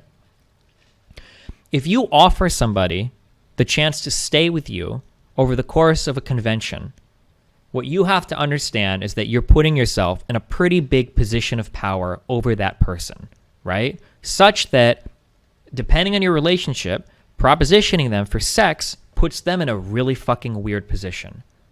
So, for instance, you are all out, having fun, you drink a little bit, wander back to the hotel, you go back to your room with this person, and you haven't ever had a sexual relationship before, right? And you're like, hey, like you start feeling them up, like, hey, come on, like this will be fun. Well, now you've put that person in a really fucking weird spot, right? So, in one sense, they could say like, yeah, maybe they're into it, and in which case you're fine. But if they're not into it, that person doesn't know, if I say no, am I going to ruin the rest of my time in this hotel? Or worse yet, is this person going to kick me out of the hotel if I say no? You're putting somebody in a really fucking awkward spot because now they don't know if their place to stay is conditional on them saying yes to fucking you. And it's a really, really, really awkward place to put somebody in. If you are having somebody that's going to stay with you, why are people saying 108K? What are you guys talking about? It was a poll meme ignore. Oh, okay, yeah. I'm sorry. So if you are going to set up, because like the problem is that like, oh fuck, oh god, there's so many different grounds. Okay, guys will do this without even knowing that they're being incredibly predatory. This is literally it's about the implication thing from It's Always Sunny in Philadelphia, right? If you're fucking a girl, the goal should be that she likes you enough that both of you are going to make an effort to make it happen, okay? If she wants to fuck and you want to fuck, it's going to happen. You're both going to make an effort to happen. If you feel like mentally you're trying to put yourself in the optimal position for fucking, then it sounds like she probably doesn't want it as much, and you're trying to stack the cards in favor of you as much as possible. If you're thinking like, okay, well, if we share a room, there's a higher chance that she'll say yes. If we go out drinking before, there's a higher chance that she'll say yes. If I do this and that and that and that, like, if I make sure that I choose a hotel that's like separate from the other people, if you feel like you're going through those steps, what you're actually trying to do is you're actually trying to put a person in a situation where they just can't say no. Don't do that, okay? It's fucked up. It's not okay. It might seem like that's an okay thing to do. Oh, well, if I put them in the right position, they'll probably, don't do that. It's fucked up. If you are going to share a hotel with somebody, It's very, very, very important, okay? 2 things. One is that you discuss everything you're willing to do beforehand, right? If I book a hotel with somebody, like if we fuck, it's not a mystery. We've talked about everything beforehand because laying out boundaries and all of that shit is really important before you're actually at the hotel because people will agree to things and will do things that they're incredibly uncomfortable with because in an actual physical situation, they might just be like too nervous to say yes or no, right? Like people will agree to all sorts of things on the spot that they wouldn't have otherwise, but because they're like on the spot, you know, like they'll do it, which is like really, really, really, really, really bad. A really easy example of this is fucking somebody without a condom on. There are a lot of girls and guys where if you talk to them beforehand, like, hey, how do you feel about unprotected sex? Blah, blah, blah, like, listen, if we have sex, I need you to wear a condom. It's really important. It's totally possible, even probable maybe, that when you're in the heat of the moment, you guys both go down on each other, you're ready to fuck. It's like, fuck, I'm really horny, I want to fuck you now. I don't have a condom. Yeah, fucking do it. People will do it in the heat of the moment. They'll just do it because they're like, the decision making that you're making when you're fucking hornied out and you're having sex or whatever is way less sober and coherent and sane than the decision making when you're like of sound mind prior to that. That's why it's really, really, really fucking important to establish like all of your boundaries and everything before you hopefully ever have a sexual encounter. Number one. Number two, I'm going to say you should say this, but you should genuinely feel this, okay? Destiny, I don't know how to have that convo beforehand so that it doesn't kill the vibe.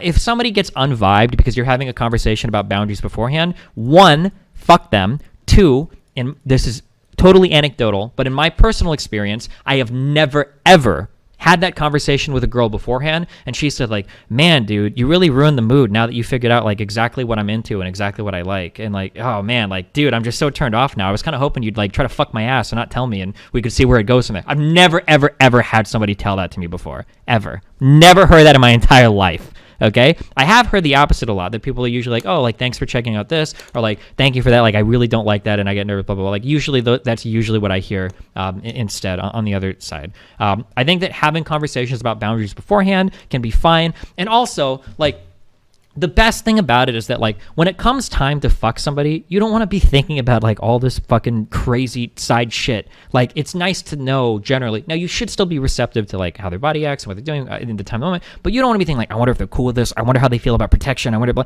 You don't want to have to negotiate that at the time of fucking. Like, when it actually comes time to do it, you just want to, like, get to business. And, like, you know what you generally stand. You're still being receptive to each other, whatever. Like, that's really important, I think. What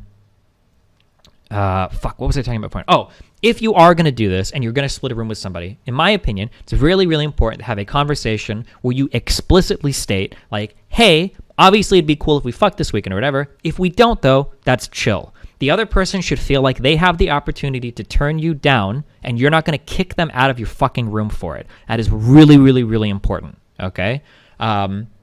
Because otherwise, yeah, it's easy to wind up in a situation where you have somebody in your hotel room and they don't know. It's basically like if a boss or a teacher asks to fuck you. Like if a teacher asks to fuck me, like, am I fucking for a grade right now? Like if I turn you down, am I going to fail this course? Or if a boss does, right? Like if I don't fuck you, am I missing out on like a promotion or something? Or am I not going to get a raise? Or with somebody who owns the hotel room that you're in.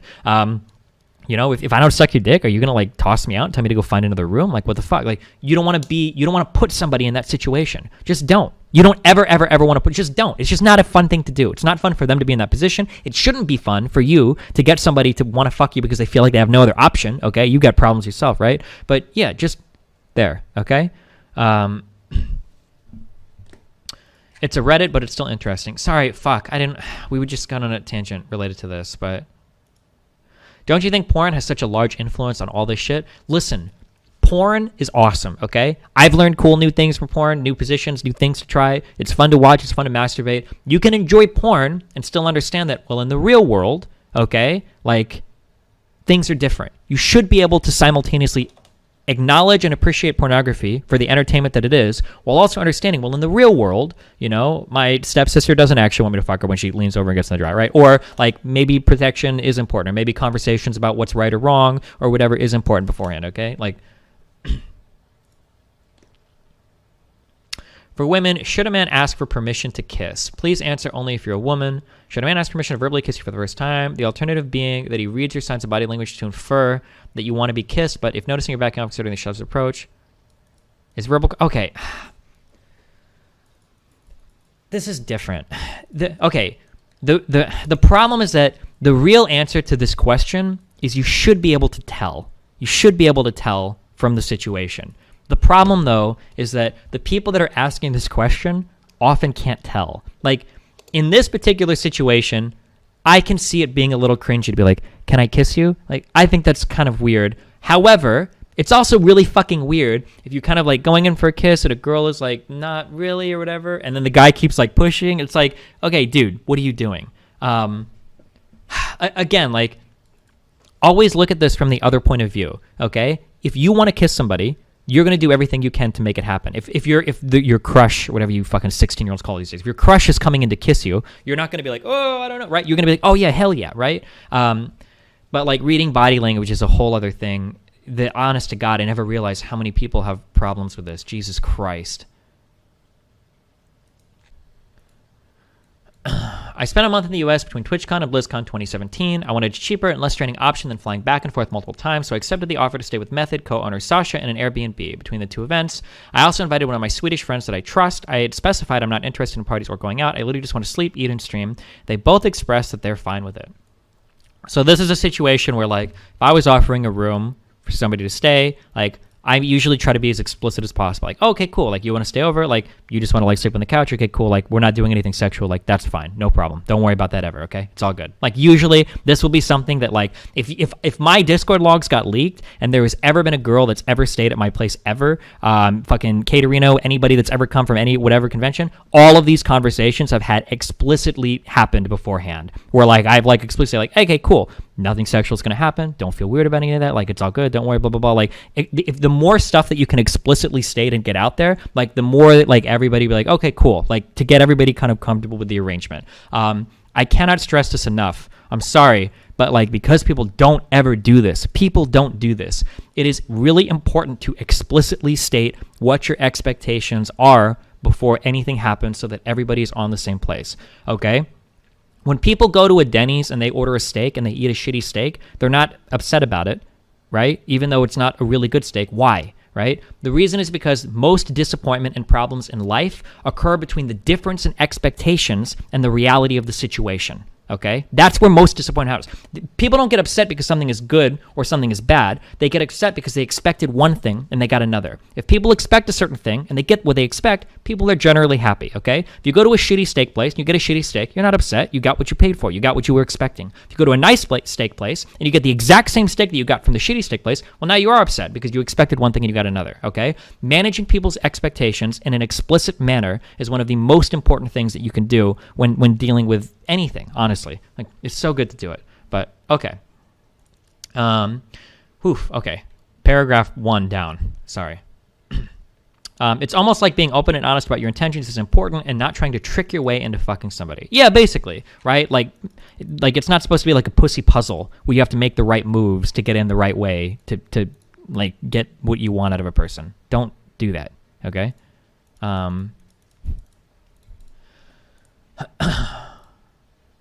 When we were staying there, I felt pressure to go out almost daily. I was told by Sascha that I'm missing out on life and that it's pointless to be in Los Angeles if you're not going out. He also ridiculed me for not visiting the beach for 2 weeks. I told him that I have no interest in IRL activities and reminded him that I even specified this before the trip, as expectations like this trigger my social anxiety. He said he thought I was exaggerating, as gamers do that apparently to seem cool and nerdy. I said I wasn't exaggerating at all and I don't want to go out. If somebody tells you that they have like anxiety or depression or some shit like that, if you've never dealt with that before, all you can do is take a person at their word, okay? You're not a therapist. You're not a psychiatrist. You're not about to debate them out of whatever mental shit they have going on. Don't take that. Don't add to that stress. Just leave it the fuck alone. If you don't know what it's like, if you don't know what the mindset is, just leave it the fuck alone, okay? You're not there to fix their mind. It's not going to happen, I promise, all right?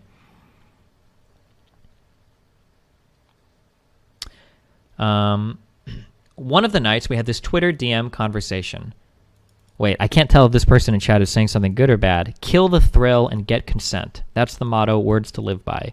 I mean, if the thrilling part to you is you're not sure if she's going to like scream at you and throw you off her body because she doesn't want it, I mean, that's a whole other problem that you have to work out.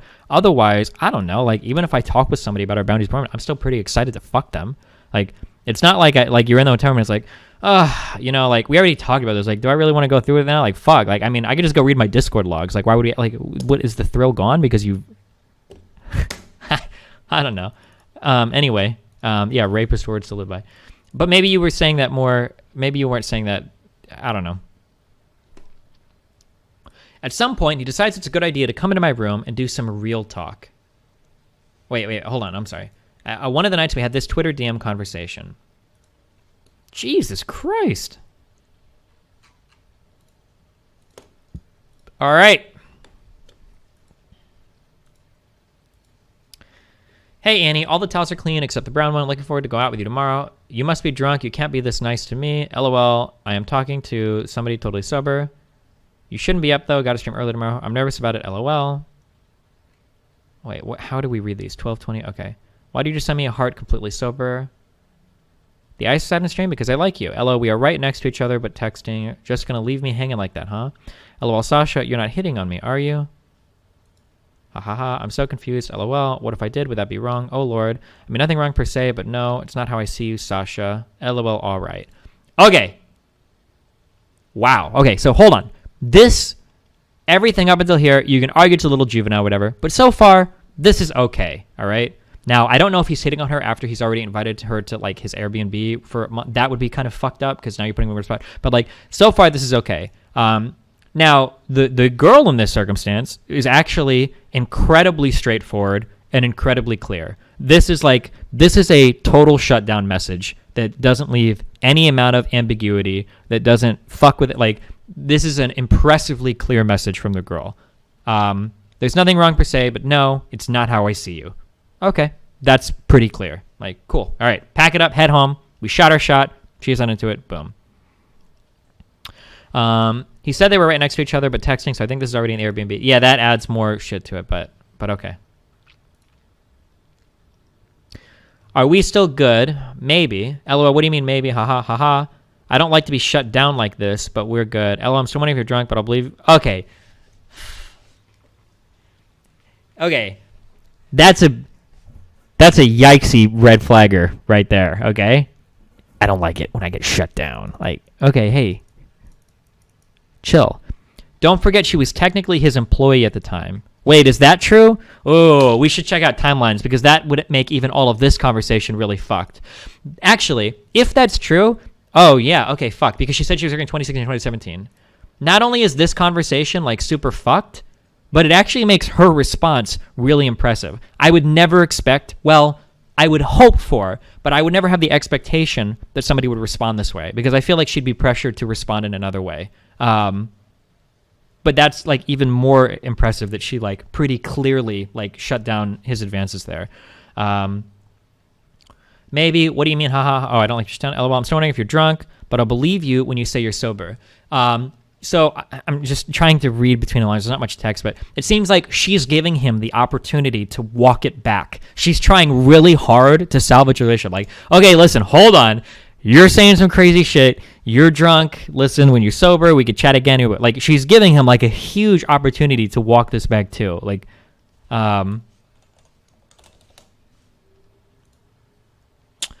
told you to go out with us. You'll never expect what's going to happen. LOL, well, maybe now it's for the better. I don't want to make your nights awkward. Nothing is awkward, but honestly, you light up every time I pay attention to you. Maybe that's just random though. So now we're at the stage, right? Okay. Remember what I talked about earlier? How if you proposition a girl, sometimes I'm gonna be very gendered with this because 99% of the time this is how it goes. It could happen the other way, but generally that's how it goes. When you proposition a girl, one of the worst fucking things, okay, one of the most annoying fucking things when you're a girl is when you tell a guy no and he tries to debate you out of what you said, out of what you want to do. Do you want to go back to my apartment? No, not really. Well, why not? I don't know. I'm just not in the mood. Well, we can drink or smoke a little. I don't, I have to, I got to wake up. Well, come on. Like, how early do you have to wake up? Like, I can drive you back, right? Where it's like, fuck. Like, are you really going to debate me on whether or not I should fuck you? Like, what the fuck is wrong with you? This is one of, okay, so this is one of the worst and if you ask any girl this, okay, this is one of the most fucking irritating things that guys do. And also, you know how fucking irritating guys are when girls ghost them? This is one of the number one reasons. This might be the number one reason why girls ghost guys. Because why the fuck would you tell a guy no when he's just gonna sit there and fucking argue with him anyway? Sometimes it's easier as a girl to just be like, fuck it, I'm not responding to him anymore, and you just ghost the fuck out of him. Because now you don't have to deal with the debate where the person is like trying to like debate you into whether or not you should fuck them. I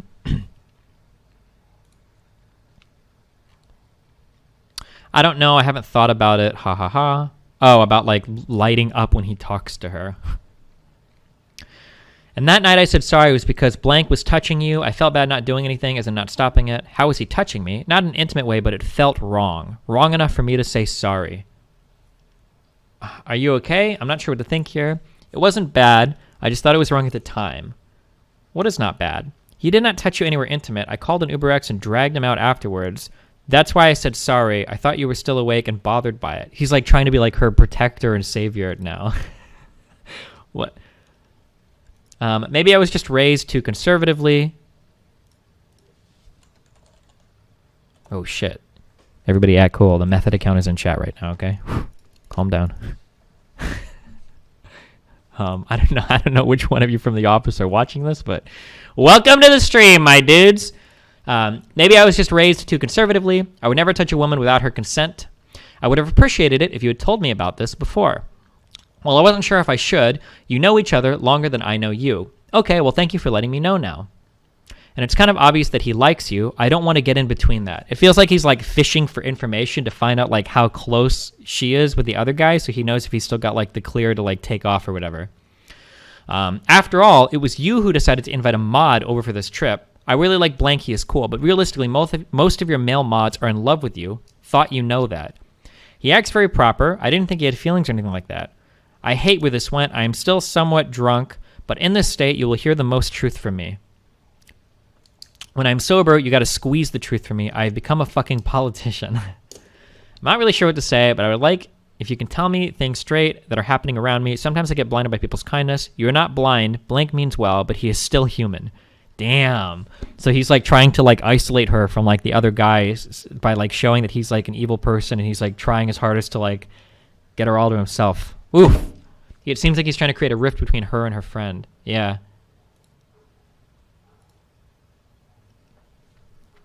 Oh, and she gives like her little breakdown.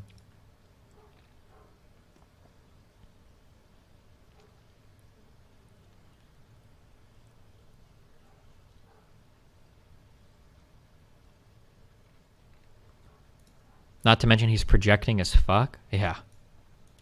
At some point, he decides it's a good idea to come into my room and do some real talk. As I was panicking, I barely remember what we talked about, but I have vague memories of him talking about how he's reached an age where he now wants to find a girl and settle down. I was hiding in bed in my blanket the whole time. Damn, so were they at his Airbnb the whole time? Dude, don't fling this on... You shouldn't fling this on somebody where they're in, like, such a compromised position. Holy fuck. The rest of the trip felt awkward and uncomfortable, and I tried my best to avoid alone situations. For the last couple days, we had more Method members join us, and Sascha gave up his room for them. He didn't want to sleep downstairs in the living room where my friend was, since the AC was bad there, so he placed an airbed in my room. I was too scared to say no. I didn't want to be awkward. I wanted to be strong and confident. I remember staying up most of the night, but nothing happened, of course, which also made me feel like I'm stupid for being like this. One of the things that you're going to see a lot when these types of accusations come out is that when you read over them, all of them look so fucking stupid. Why didn't you just say this? Why didn't you just do that? Why didn't you just do this thing? Okay? But you have to ask yourself, okay? How many times have you been on a 3-game win streak and you queue up one more game of League and you fucking lose and you ruin your whole fucking day doing it? You know you shouldn't have done it, okay? But you still do it. Or how many times have you had a crush on some crazy fucking girl or some insane fucking guy and you're like, fuck, I know this is bad, but fuck it, dude. Let's go, okay? We're going to go in, both arms open, and see what the fuck happens. Fuck this shit. I know this is toxic, right? People don't always make super clear decisions when they're in environments where they feel compromised. One of the reasons why people don't like to come out and bring these accusations out is that in retrospect, all of it looks so much clearer when you're outside of the situation itself. When you're outside of the event itself, it always feels so obvious. Like, fuck, like this guy was making those comments, but they weren't jokes. Fuck, this guy was doing this one thing, but he wasn't. He actually was serious with this. You're like, oh God, why did I let him come in and see me? Like all of it. The problem is that it's almost like a waveform that collapses, right? Like you have all of these things that like maybe it's innocent, maybe it's guilty, right? Maybe it's innocent, maybe it's guilty, maybe this is okay, blah, blah, blah. But then something will snap. Something will happen at the very end where like, bam, it's fucked. And then when you go back and you roll through everything, it's like, oh, fuck. Like, oh, God, that was serious. Oh, no, that was serious. Oh, God, it was so obvious. Oh, no, blah, blah, blah. But, like, up until then, it was all plausibly deniable. Like, well, maybe he's joking, maybe blah, blah, right? Like, say, like, I bring a girl over and I make a joke like, damn, it's pretty not safe to come over with me, right? Like, I could be a murderer. She's like, she's like, what's your favorite movie? I really like Silence of the Lambs. I always wanted to wear somebody's face. Like, okay. And, like, she comes in and it's like, oh, wow, what's that like? Oh, I cook sometimes. Like, this is my knife and honing rod. And she's like, okay, or whatever. And then we go to the room and then let's say I fucking murder her, right? And right before she dies, she's thinking like, oh my God, like, dude, this guy was saying so much fucking crazy shit. Like, why the fuck am I in this position? I can't believe I'm so stupid, right? But, like, up until that moment, it's possible that, like, everything was a joke. But, like, it's really difficult. It's really difficult sometimes until, like, that one defining bad moment happens for you to look back and be like, oh, fuck. Yeah, fuck, I fucked up really hard. And then what happens is that once that bad thing happens at the end, and you know they're a bad person, well, now you feel like a fucking idiot. Like, fuck, I'm so fucking stupid. Like, how could I tell a friend all of these things when I'm going to look like a fucking moron? Like, I look so stupid. Like, and then you feel embarrassed, and then you feel ashamed, and then you feel like you're an idiot. You feel like you deserved it. Like, fuck me. Like, of course, like, fuck it. He should have done what he did to me. Like, I walked right into it. I'm such an idiot. Like, you second guess yourself. You start to have self-esteem issues. You get anxiety over it. You start to second guess your interaction with other people. Like, all of this shit, like, piles into itself, and it gets, like, really fucky. I'm sorry, this is just kind of like understanding like why it's so hard sometimes for people to come out and make these accusations, why they feel like, so dirty or like they deserved it or like why any of that shit happens. Like, it's just, there's a lot of shit to think about. Yeah, sorry.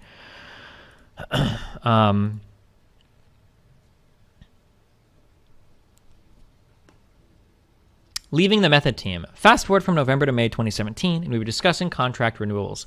I sent an email to Sko, the other co-founder of Method, and for the first time decided to mention how I felt about the Sascha situation. I specified to not share what I said with anyone who's mentioned in the email, but that didn't last and I felt betrayed. I know Sko had good intentions, but it did hurt that he thought it's okay for him to make the decision to talk to Sascha for me. Some snippets of the convo.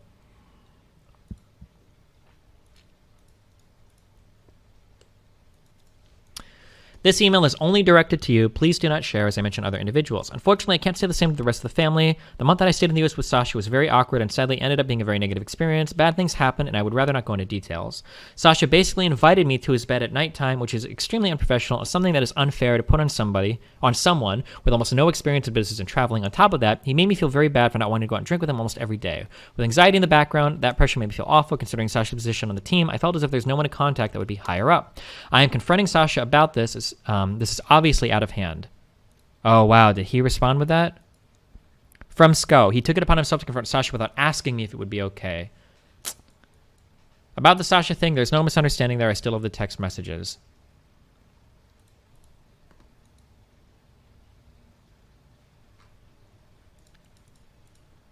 He probably meant well, though. You don't know that. You don't know if he meant well. You have no idea. You can't possibly say that, right?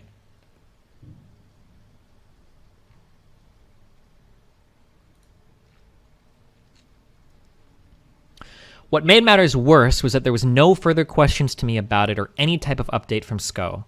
Sascha tried to reach out to me instead, which was causing me panic. I didn't want to confront him. I didn't ask for this. I just wanted to forget. I wanted to forget about the past and not be forced to feel uncomfortable. I regret that I even mentioned it to Sko at all. In the end, Sascha gave up trying to have a call and instead he wrote to me. I'm saying that most agents would have advised you to stay. Anyway, that's in the past. You made your decision. Doesn't matter if it's right or wrong. I wanted to talk to you about the whole situation between you and me that you pointed out to Scott. I'm not interested in making enemy or having a permanent issue with you. I'm looking to resolve things. Let me know if you want to talk and when you're free. I really don't want to do this via text. Honestly, I'm not sure if I have anything to say, what happened in the past, but it was an important thing to keep in mind if I continued working with Method. Hi, Annie. Because I haven't caught... Hi, Annie. So because I can't catch you to have a talk, I guess I'm forced to just text you. It's really disappointing how you're treating me.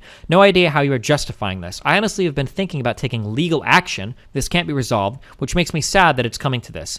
There is absolutely no legal action that this guy could ever take regarding any of this whatsoever. So he's literally just like trying to basically bully her into shutting the fuck up.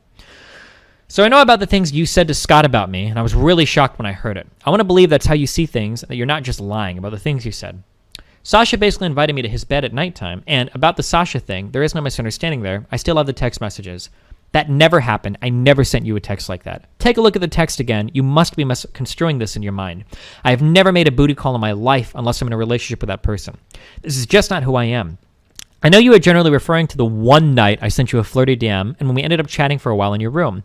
You should know that I was drinking that night. As you know, I was out with blah blah, but I still didn't do anything beyond sending that one DM. I'm not sure why I sent that flirty DM, besides I was drunk. I was seeing other people in LA, as you know. Also, as mentioned before, it seemed like you were flirting with me for weeks because you were seeking physical contact with me every day and overly complimenting me almost as often. You never did that with anyone else while we stayed in Venice. Holy shit.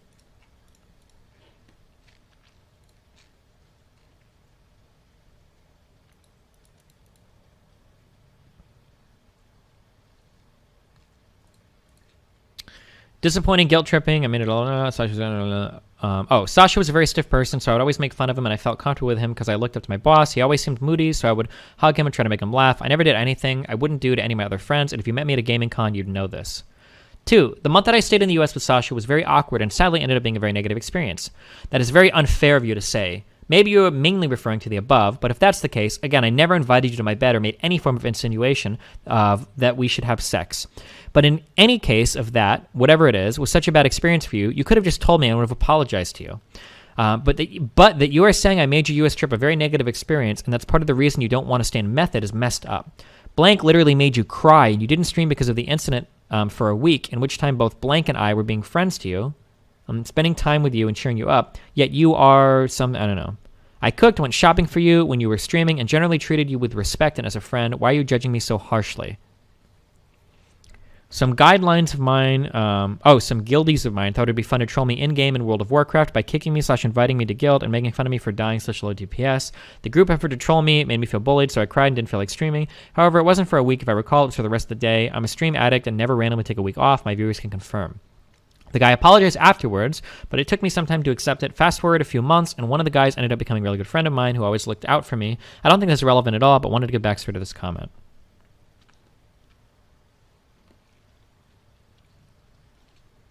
On top of that, he made me feel very bad for not wanting to go out and drink with him almost every day.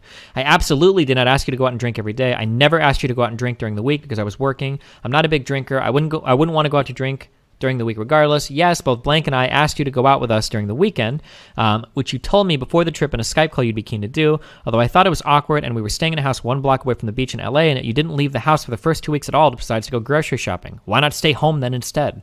Blank was baffled by this as well. Scott and Sophia were disappointed that you wouldn't do anything together with the group for the couple of days that they were with us in Venice. And now we get to the real problem. I was disappointed already that you said these things to Scott, but I had to learn that you told someone like this, or even worse, about me to other people as well, who then told this again to other people, and it eventually leads to me. You are construing me as a person that I'm absolutely not to random people in the industry. You might not even be aware of it, but you're also accusing me of sexual harassment. You have already tainted my reputation with your actions. This is not acceptable, and I'm seriously considering to take legal action. You're messing with my reputation, therefore livelihood, for inexplicable reasons. This is just such a disappointing and sad experience. I don't think it has ever happened to me that someone who I thought to be a friend turned out to be so malicious. I never did anything but praise you to others during your time in Method.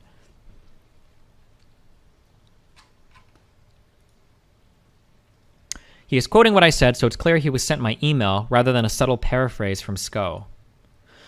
So now he was threatening legal action against me. Legal action was terrifying. Heck, I remember still asking Sascha how to write an invoice during that US trip. He didn't help, by the way. Nice. I had zero experience in anything. I was also now a huge disappointment to everyone in Method. I remember Derry also ignoring me for some time, even though I had specified in my mail to SCO that I actually loved her part in Method. I was unfollowed everywhere and even kicked from the Method public discourse. I'd never felt more alone. This was my leaving Method tweet. Moving on from Method. No well wishes from the team. Community manager Derry was the only person who responded, and this was her message. I cannot say that I agree with everything you said, but your words and feels are yours to have. Method fam will carry on. Best of luck, Annie. So, to be clear,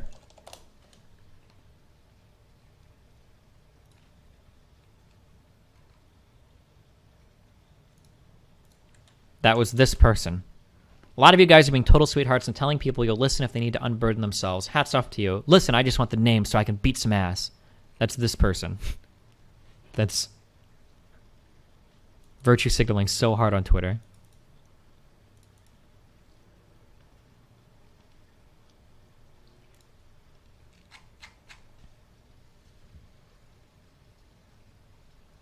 It reminds me of her being like the give me names.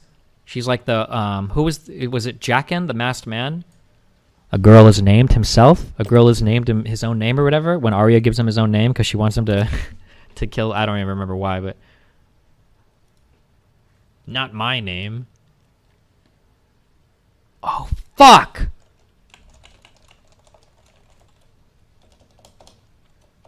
I don't remember the exact. I have to do D&D in 15 minutes.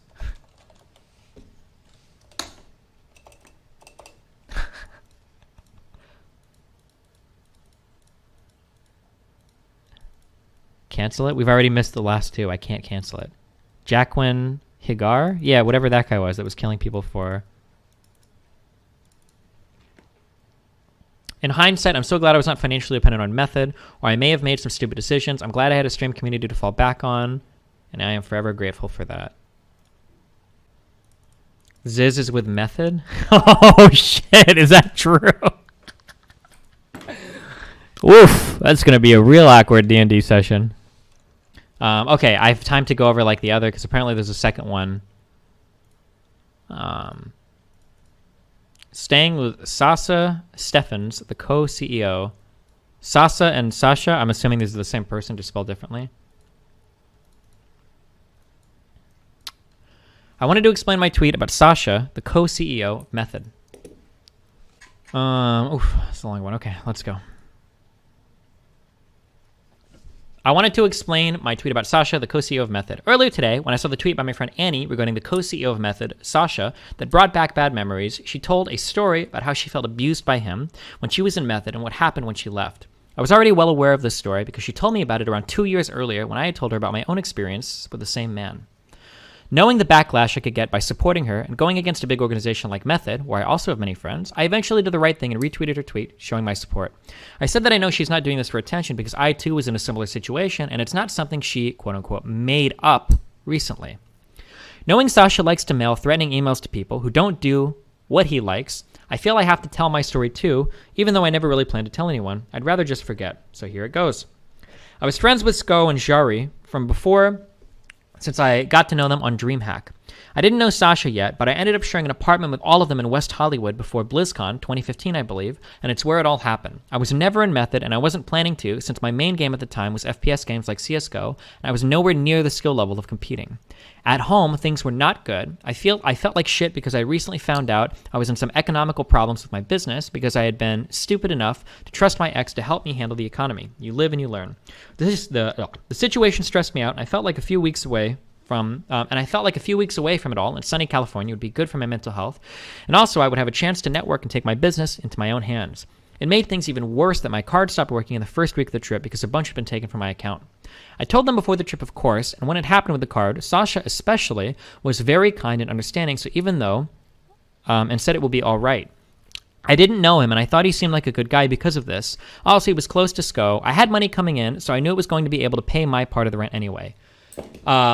Here is something to think about, okay?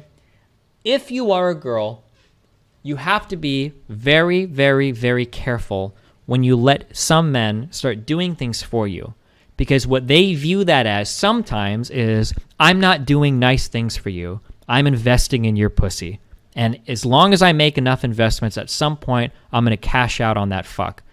A lot of men think that if there's a girl, she's in a financially whatever situation, well, maybe if I pay for her, maybe if I cover some shit, blah, blah, blah, blah, blah, that like in a few days or a couple weeks, I can make my big withdrawal and get that dick wet. A lot of people, I'm using weasel words. This is a situation that happens. One of the most obvious ways that you see this happen is every girl Twitch streamer has a story where she has a big donor, shows up in chat, starts gifting subs, starts donating a lot of money via PayPal, and then even though it seems cool, the guy seems friendly, eventually what happens is a convention pops up, and then this guy sends you a message, and the guy's like, hey, you're going to TwitchCon, right? Hey, I'm going there too.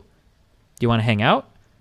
Now, if the girl says, yeah, maybe, sure, or maybe not, eventually the guy pushes it to where like, hey, I got a lot of money. We should split a room. Now, sometimes I've known at least 3 different girl streamers that have had this happen to them, and then I've heard stories of like way more. I'm sure it's probably like a ubiquitous experience among this platform, right? Eventually what'll happen is the girl will say, no, or I'm not sure, and then the guy will be like, oh, so we're not really friends? You never really appreciate my support? Fuck you. Charging back all the donations, okay? I'm making a withdrawal. I'm getting all my money back. Fuck you, bitch. None of this shit was real anyway. I just wanted to fuck you. You're turning me down. Nope. I'm charging back all my donations, as many as I can. Fuck you. This has like happened to... this has happened to like a large number of female streamers on this platform.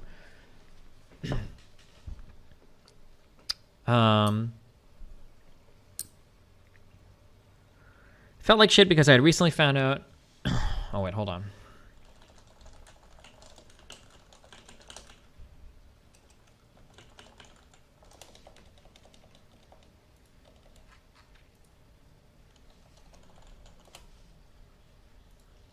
Fuck. Okay, sorry.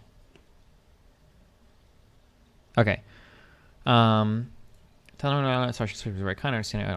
Okay, this is before. Okay, this is before Sko and Jari was an official couple. They were newly in love, so it was obvious that they should share one of the 2 bedrooms. That left me and Sascha to share the second one, and at first I didn't have any problems with that. I'm grown up with 90% guy friends and wasn't very shy. Besides, he had seemed respectful to my situation, but I wasn't prepared for what was to come. When I first met Sascha, he seemed like a calm, quiet type of guy. Not really a threat, but that quickly changed, especially when he was drinking.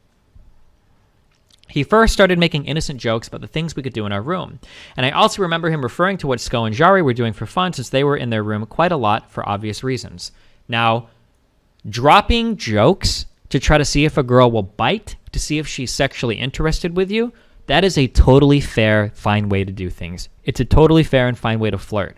However, if she's not picking up on any of it, and if she's not playing back at all, then you're done. Back off, okay? If you make a joke, a sexual joke with somebody, and they like play into it a lot, and they kind of like, vibe back, then like, okay, yeah, you can kind of like push it a little bit more and see where it goes. That's an okay way to flirt. It's an okay way to test boundaries. It's an okay way to figure out what the other person is okay with. If they're not reciprocating at all, then you drop it and you back off and you're done. Okay, she's not interested. Fine. I felt uncomfortable already then, but I tried to laugh it off. Well, and also again, everything I said before still applies too. If you have somebody that you're sharing a room with and they're relying on you for a room and they don't have money for another room, or they don't have the money for another room or whatever, like trying to test these boundaries right now is really, really, really shitty for you to do. You are putting this person in such a mentally fucked position, okay? You are fucking their mind so much from this, all right?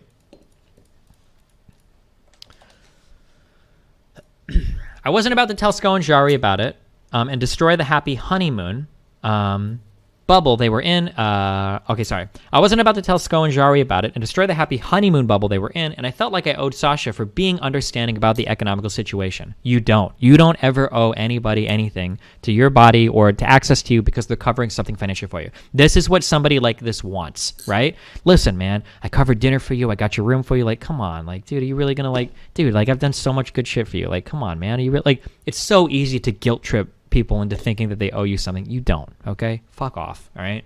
Also, I couldn't move because I had one ticket booked home after BlizzCon and no way of affording an Airbnb or room by myself at all at the time. We were sharing the cost of the apartment and my card was trashed.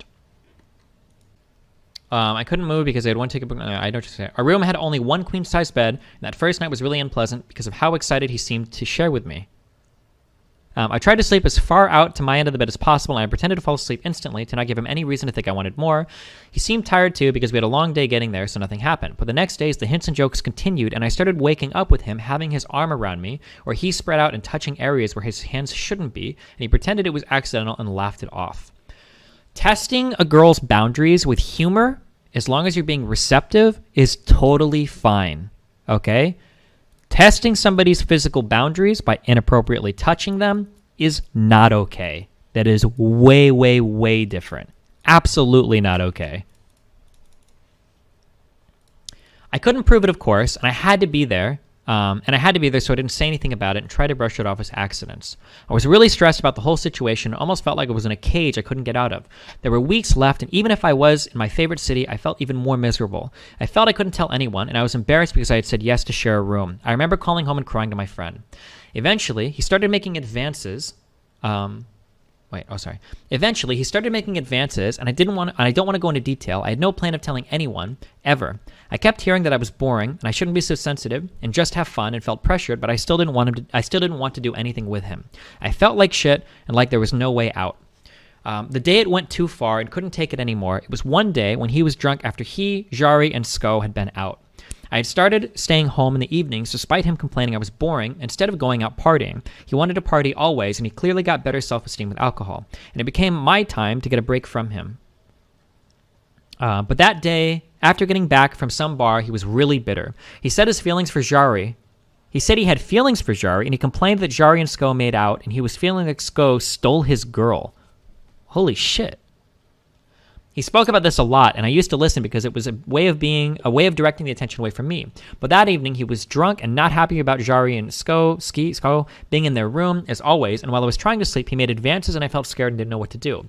I ended up pushing him away because I was scared and disgusted. I don't even remember what I said because it was basically a blank, and all I wanted to do was get away.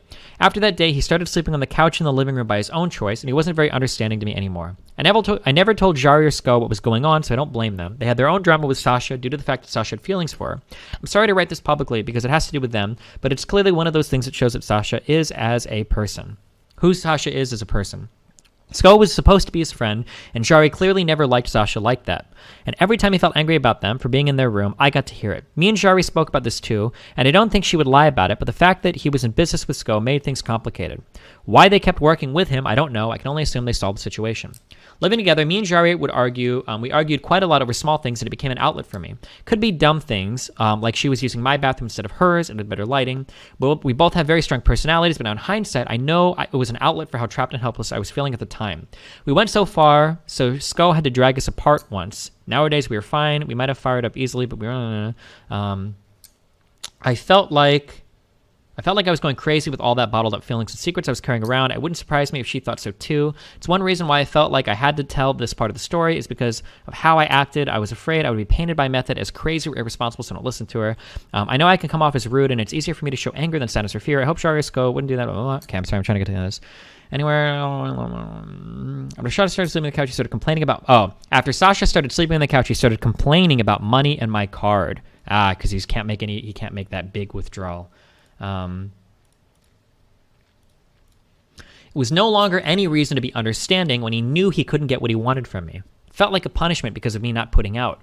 I felt stressed, but also I knew it would be all right because I had money on the way at the end of the month, and everything is better than having to deal with him sleeping next to me. And another thing I felt saved me was when Sko's brother joined us and we met up with some other people from Method I connected with. I don't want to out anyone, but just having people to talk to made a huge difference. I still didn't tell anyone about the sexual things that he said or did because I felt embarrassed and didn't want to think about it. I tried to think it wasn't a big deal, but I spoke about feeling trapped in my economy and so on. It was such a relief that it wasn't just me and Sascha anymore. After that trip, I didn't speak much to any of them. I focused on trying to get my economy back and pay back whatever I owed. I've met with Sascha after that, for example, at the Twitch parties, and I just try to behave normally and answer the questions and then move on, basically not trying to think about it, pretend I don't remember have been my way of coping with it because I don't want to feel that again. Writing this took me all day because I never planned to talk about it. I just got a tweet about him speaking out and what I think about it, blah, blah, blah. I'm not perfect. Okay, bam. There you go. Okay. Oof. My response to the tweet longer made by Anniefuchsia about her experience with me. We need to go through this. And then we will have the full story. The back and forth. Where will the dust settle? All of us at Method take the welfare of minors seriously, including their safety on the internet. If you feel you have evidence that anybody inside or outside of Method has been behaving in a predatory or illegal manner, we strongly encourage you to contact the police and make a report so that a thorough and proper investigation can occur. Recently, substantiated accusations on social media cast a light on Josh's behavior that has deeply disturbed us all, resulting in our immediate action to remove him from the organization. In retrospect, we deeply regret we did not act sooner. It's been circulating on social media that Method, and specifically the Guild, were internally aware of the extent of Josh's behavior. This is categorically untrue and sickening to read. Yeah, like I said, This is from 11 months ago. This video clip, by the way. This is 11 months ago. 100%. Oh, it's at the start only. Oh yeah, like I said, I don't think it'll ever go that far, but it's more just what he was saying was in terms of the police investigation. He said Josh. Mute him. Fuck me, dude. What do you mean he's for fucking autistic? Oh, So, what happened? I don't get it. Well, it sounds like he was talking about some investigation going on. I don't know if it was related to the poopernoodle stuff. And every single person in this guild knows that he shouldn't be talking publicly about it. Which kind of seems like people kind of did know that there was like fucky shit going on first.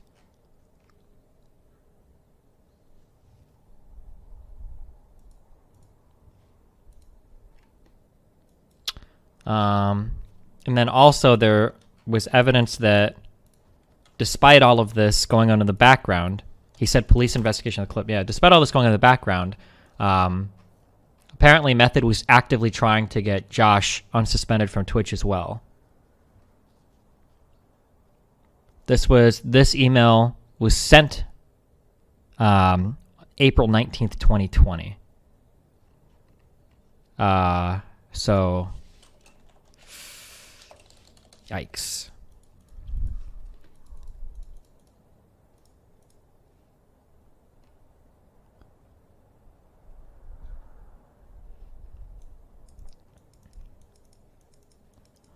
Why was Josh originally banned from Twitch to begin with? You acted like you had insider info. I don't have insider info. It's just every streamer has stories floating around in the background. So there were, I'm not going to say exactly what, but there were two big stories that were floating on in the background relating to what happened when poopernoodle went to Josh's house that a lot of people in the scene had been talking about. I didn't know which one of those were true, but now that poopernoodle has come out and given her version of what's happened, it seems to be that's probably the one. But this was one of the stories that was being floated in the background that a lot of content creators seem to have been hearing.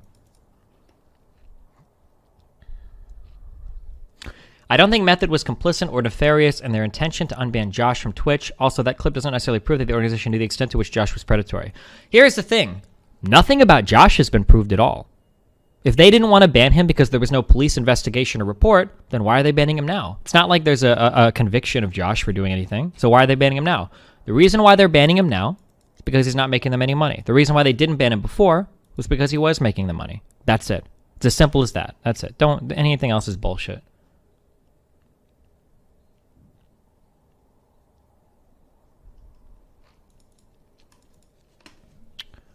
Okay, we were going to read... Oh god, there's an Alibra one. Okay, I was gonna read Sasha's response because I'm curious. One thing to be cognizant of when you read how people describe a given event.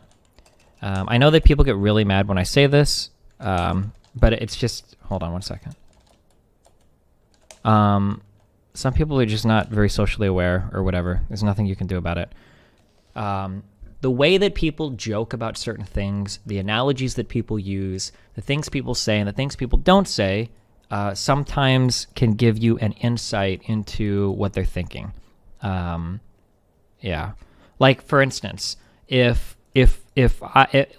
trying to spin these off the top of my head. I should have a list of these, but like, let's say that a dog pees on the floor because I leave it out too long, and I don't like get home in time, and I come home and I hit my dog. And then let's say that I have a friend and he's like, dude, you shouldn't hit a dog just because you leave it at home for too long. Like, it's not his fault. Like, fuck, like, would you get mad if would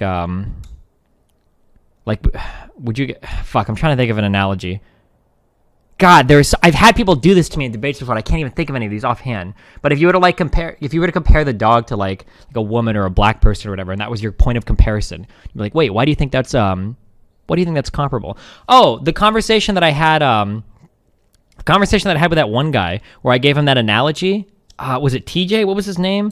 Where the guy that brought in his lawyer friend, Do you remember when I was talking to the guy and I was like, let's say that you had a poor kid and a rich kid, okay? Let's say that the poor kid grew up in a shitty neighborhood, single parent household. Rich kid grew up in a really wealthy neighborhood, super wealthy household. You know, mom stayed home helping with school. Which kid do you think would be better off? Which kid do you think would be worse off? And the guy's like, the black kid would probably be worse off.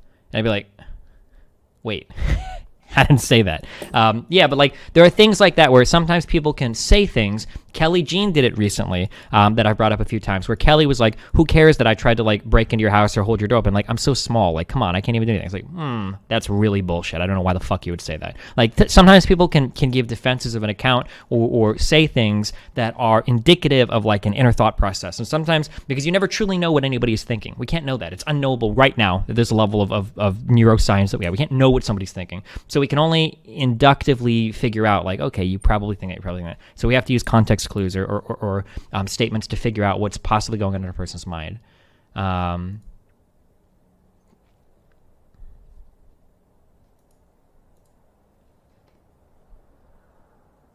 Jesus Christ. This guy also came out. This is a lie. Your org told my old team at Blizzard you were looking into it 2 years ago. You knew enough and you failed to protect your community and organization by enabling an abuser.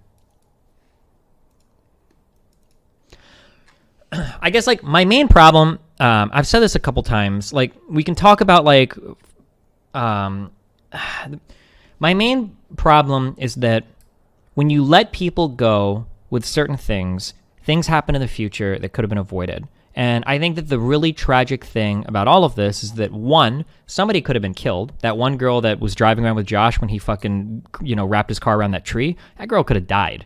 And then her life would be over. Maybe she wouldn't have, visited him had she heard about his crazy behavior, right? Or poopernoodle. That story might have never happened had a lot of this stuff gone public. Maybe she would have had friends pressure into not going. Maybe she would have made the decision not to go. Like, the fact that so many people covered for him because he was making money, and it's like, fuck it, dude. If he rapes, he rapes. Sometimes they do. Like, fuck. Okay, I guess. But that's unrelated to the rape and pedo stuff. I disagree. I feel like Josh has like a pretty sketchy pattern of behavior that like should make people avoid them. I don't know. What would you have done in Method's place?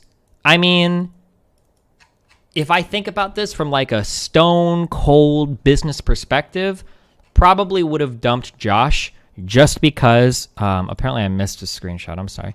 Probably would have dumped Josh just because we're living in the Me Too era. Why the fuck would you even risk this? Why the fuck would you keep a liability like this on? Like, it's so dumb. And you could have collected sick fucking brownie points dumping him too. Like, listen, guys, we know he's popular, blah, blah, blah. We're going to make this decision. People would have been like, wow, hard decision. Good job, blah, blah. Obviously Josh's fans would have been upset and everything. But like, could you imagine today how crazy good Method would look if they would have cut him off like 2 years ago and then all this shit came out today? Like, people would have been like, damn, Method was right. Like, fucking A, good on you guys. But now instead, rightfully so, a lot of people in that company are going to have to fall because, yeah.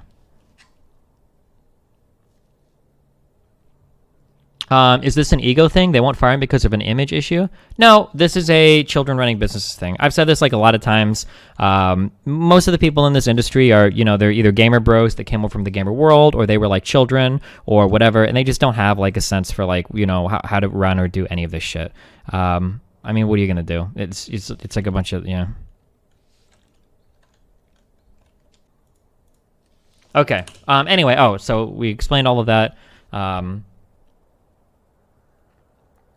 It's good. Yeah, it's good to read. It's good to read stuff. Not this stuff. The premise is a trip between the end of September, start of November of 2016. Anniefuchsia, I don't actually know how to pronounce her last name, one of her friends/mod/viewers and I decided that we wanted to bridge the 1 month gap between TwitchCon and BlizzCon with a stay at a beach Airbnb in Venice, Los Angeles. Oh, I live really close to here. Before I go further, I want to apologize to Annie for the pain that my actions caused her. I acknowledge it was wrong of me to send her those flirtatious DMs. I cringe at those messages now, and they don't reflect my character. Oh, I was going to read the rest of these real quick. I'm sorry about that. Huh? It's okay. Go to sleep, LOL. Blank is picking up girls. What did you say sorry about? Yo, girl, what are you doing on Halloween? The sorry statement situation happened almost a week earlier. He apologized for something. When asked about it, he wouldn't tell me. Very professional. My boss said LeMayo and LOL. If he truly saw someone touching me inappropriate, I would never want him to protect me. I don't know. That's weird. I don't know. Okay.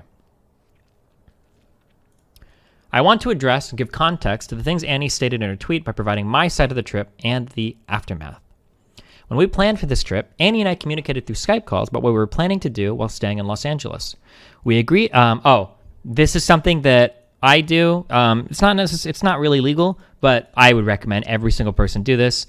Anytime you have a conversation with anybody important, one, I would assume that you're being recorded, and two, you should make recordings of everything. I give the same piece of advice to everybody. Fuck it if you live in a one-party or two-party state. I don't give a fuck about that shit. I would record things that you think are going to be important conversations.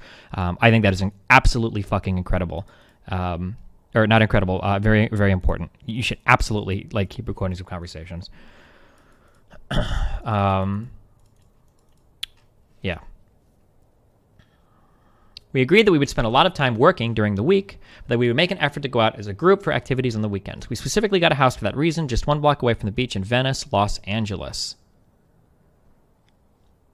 After TwitchCon 2016 in San Diego was over, we made our way to the Airbnb in LA. At this point, Annie started to ask me for hugs every day, occasionally multiple times a day. In the beginning, I did not think so much of it. I said, okay, when she asked me for a hug. Eventually, I noticed that she was only behaving this way with me. At one point of the trip, someone in her WoW guild did something that made her cry on stream. She was very upset about this incident, ended her stream, and progressed to be sad for days. The other housemate and I spent a lot of time with her in those days. I remember us all doing karaoke and other activities and generally cheering her up. After this, she felt better, and she went back to her normal routine and streamed a lot of time. I think Annie contested this and said that she took 1 day off, not multiple days. This would be really interesting if we could just look this up on Solinome. Fuck.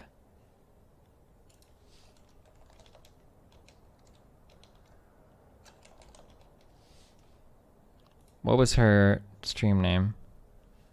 I don't know how to spell these weird ass fucking...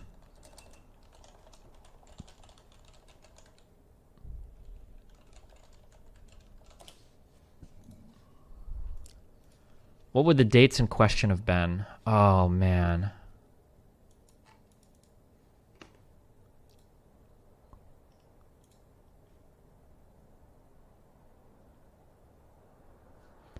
After TwitchCon 2016. So TwitchCon 2016. He says in the twit longer. Wait, where? The bottom of the next paragraph said, I wasn't able to figure out for what reason she was constantly expressing interest in me. I know immature for me not to consider more possibilities and or simply addressing it with her. I did not want to make the situation awkward between us, possibly hurt her feelings, so I got into the habit of gently turning her hugs down in order to establish boundaries. I was also going on dates with other women at this time, which Annie was aware of, so I assumed after some time the boundaries would be clear between Annie and I. However, one day, 2 of her friends came to visit us at the Airbnb. We all watched a TV show together. In the middle of the show, Annie would, in front of everyone, give me over-the-top compliments. I remember the awkwardness in the room. Throughout the next days and weeks, she would keep on asking me for hugs. Unfortunately, I simply continued to assume that she was seeking more with me than a friendship, and I was trying to keep distance through acting platonic towards her, or as she would call it, stiff in her twit longer. This dynamic continued for 4 weeks until the night of October 29th. All right. After TwitchCon was over, October 2nd, 2016.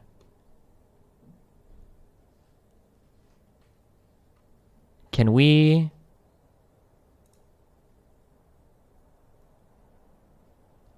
So she streamed on the 2nd, 4th, 5th, 6th, 6th, 7th, 8th, into the 9th, kind of, or in the early morning.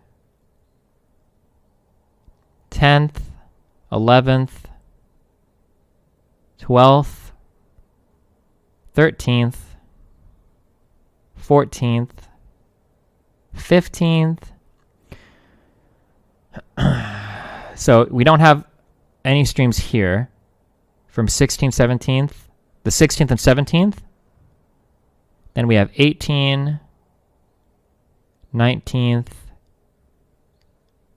until 6 a.m. playing League. Oof, not a good look for you. And then 21st at night. 22nd. Crap, what are these fucking long-ass streams? Crazy. Okay. 22nd, 23rd, 24th, 25th, 26th, 27th, 28th, 29th, 30th, 31st. Okay, so what did we say? Where were the biggest days missing? It was like the 15th to the 18th. Supposedly, I'm going to guess that whatever she's talking about, where she got trolled or whatever, was probably on the 15th, and it looks like she took like the next day off. The only reason I'm trying to establish this is because there seems to be a disagreement between the 3rd, I just read October 3rd and 16th, 17th. Okay, there seems to be some disagreement over the two of them over how long she was upset for. I think initially he said that she was upset for like a week, and then she came back and said, I never take that much time off my stream. Like, I might have missed one day. And then it seems like he came back and said she was very upset about this incident, ended her stream, and progressed to be sad for days. However, it does look like what she originally said, she didn't take days off her stream. Now, he's not saying she took days off here, but it looks like at the most she took like 1 day off. I mean, he said she took a week off. Why is that detail important? Every detail is important. When somebody is giving you their recollection of events, every single detail matters, because when stuff starts to not line up, and when stuff starts to get fucky, then your number one question is, why is this detail wrong? Now, it could be they just forgot. It happens. Sometimes people forget things, sometimes whatever. Or it could be that they are stretching some things to make other things sound okay.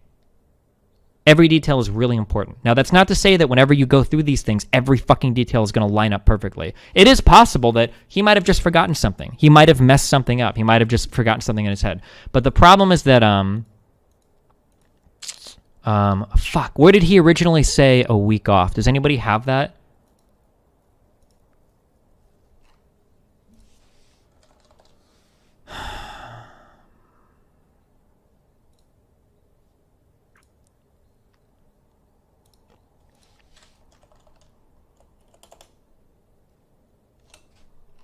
What did we, oh God, what did I read where he was originally saying that? Was it in response to her email? It might have been. Oh yeah, it might have been the Skype.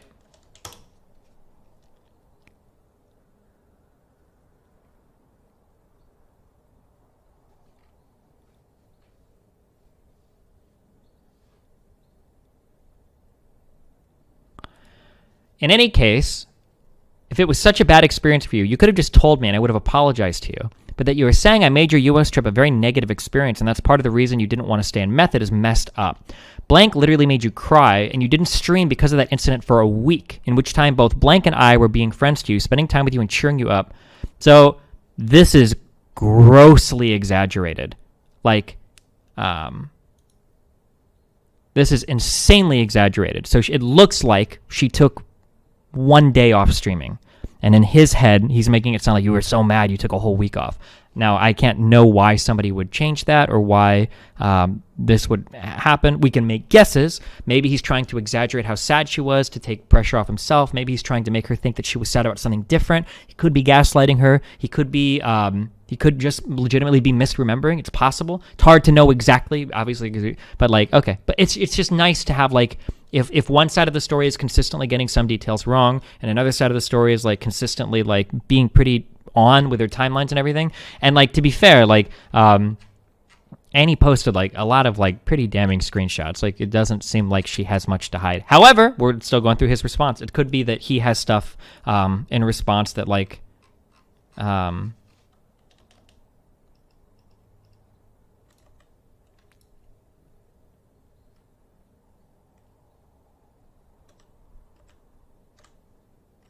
thank you. Okay, thanks.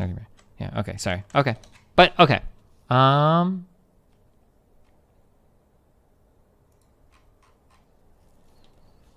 Yeah, maybe he totally owns her in the second half. I guess we'll see.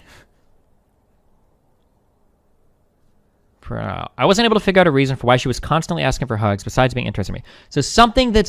So here's something. Now, it sucks because we can only go right now by what he's saying, okay? It's hard because we only have what he's saying. Now, he's saying here that she is being incredibly flirtatious with him, that she's offering hugs to the point of it being awkward in front of everybody else, that she's being very, like, on to him or whatever. Now, this could be true, and we don't know, but this seems to be really radically inconsistent with the DMs that he sent her. If she was, like, super into him and trying to get with him and everything, it seems like she would welcome him flirting with her, especially while he's drunk. That's like a golden opportunity for her to make a move. It seems really weird that she would be ultra flirtatious with him and he's trying to establish boundaries, but he's the one that was sending her drunk texts trying to get in her pants. That seems really, really weird. That's a huge mismatch in my head. It doesn't seem to line up. There's a big problem there. There's also another problem where, like, you're the CEO, dog. You can shut this down instantly. You can literally tell somebody, hey, no, stop. Hey, no, what you gonna do? Stop. Like, you need to not do this, or I'm gonna fire you, or like, we need to set, like, you're like, you have all the power here, okay? You've got the position of power probably in strength. You've got the position of power monetarily. You have the house that she's staying in, and you're her boss. You've got like 4 different dimensions of power over her. How are you getting bullied around by her because she's giving you hugs? That's really weird. And it speaks a lot to your incompetence at best if you just let something like that carry on. It's very fucking weird. But, okay, anyway. Unfortunately, I simply continued to assume that she was seeking more with me than a friendship, and I was trying to keep distance through acting platonic towards her, or she would call it stiff in her twit longer. This dynamic continued for over 4 weeks till the night of October 28th to October 29th.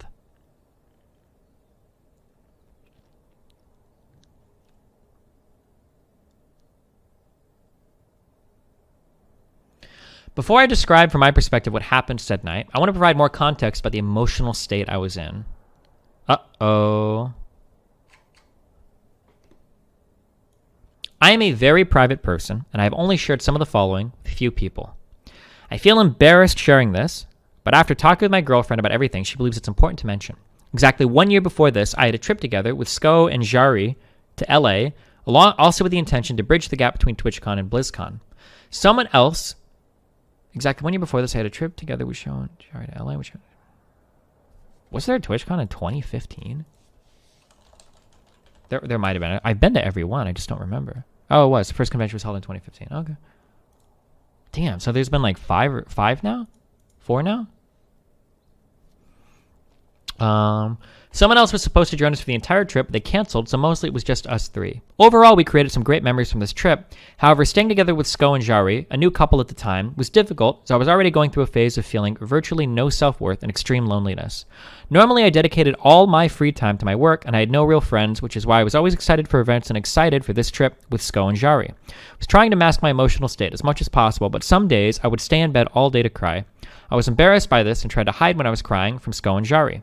I was raised by 2 women, my mom and my grandma. I've always been embarrassed by acting in a way that was not considered manly because being the man of the house is the role I tried to be all my life due to my upbringing. Once this trip was over, I entered into a long-term relationship that temporarily brought me out of this state.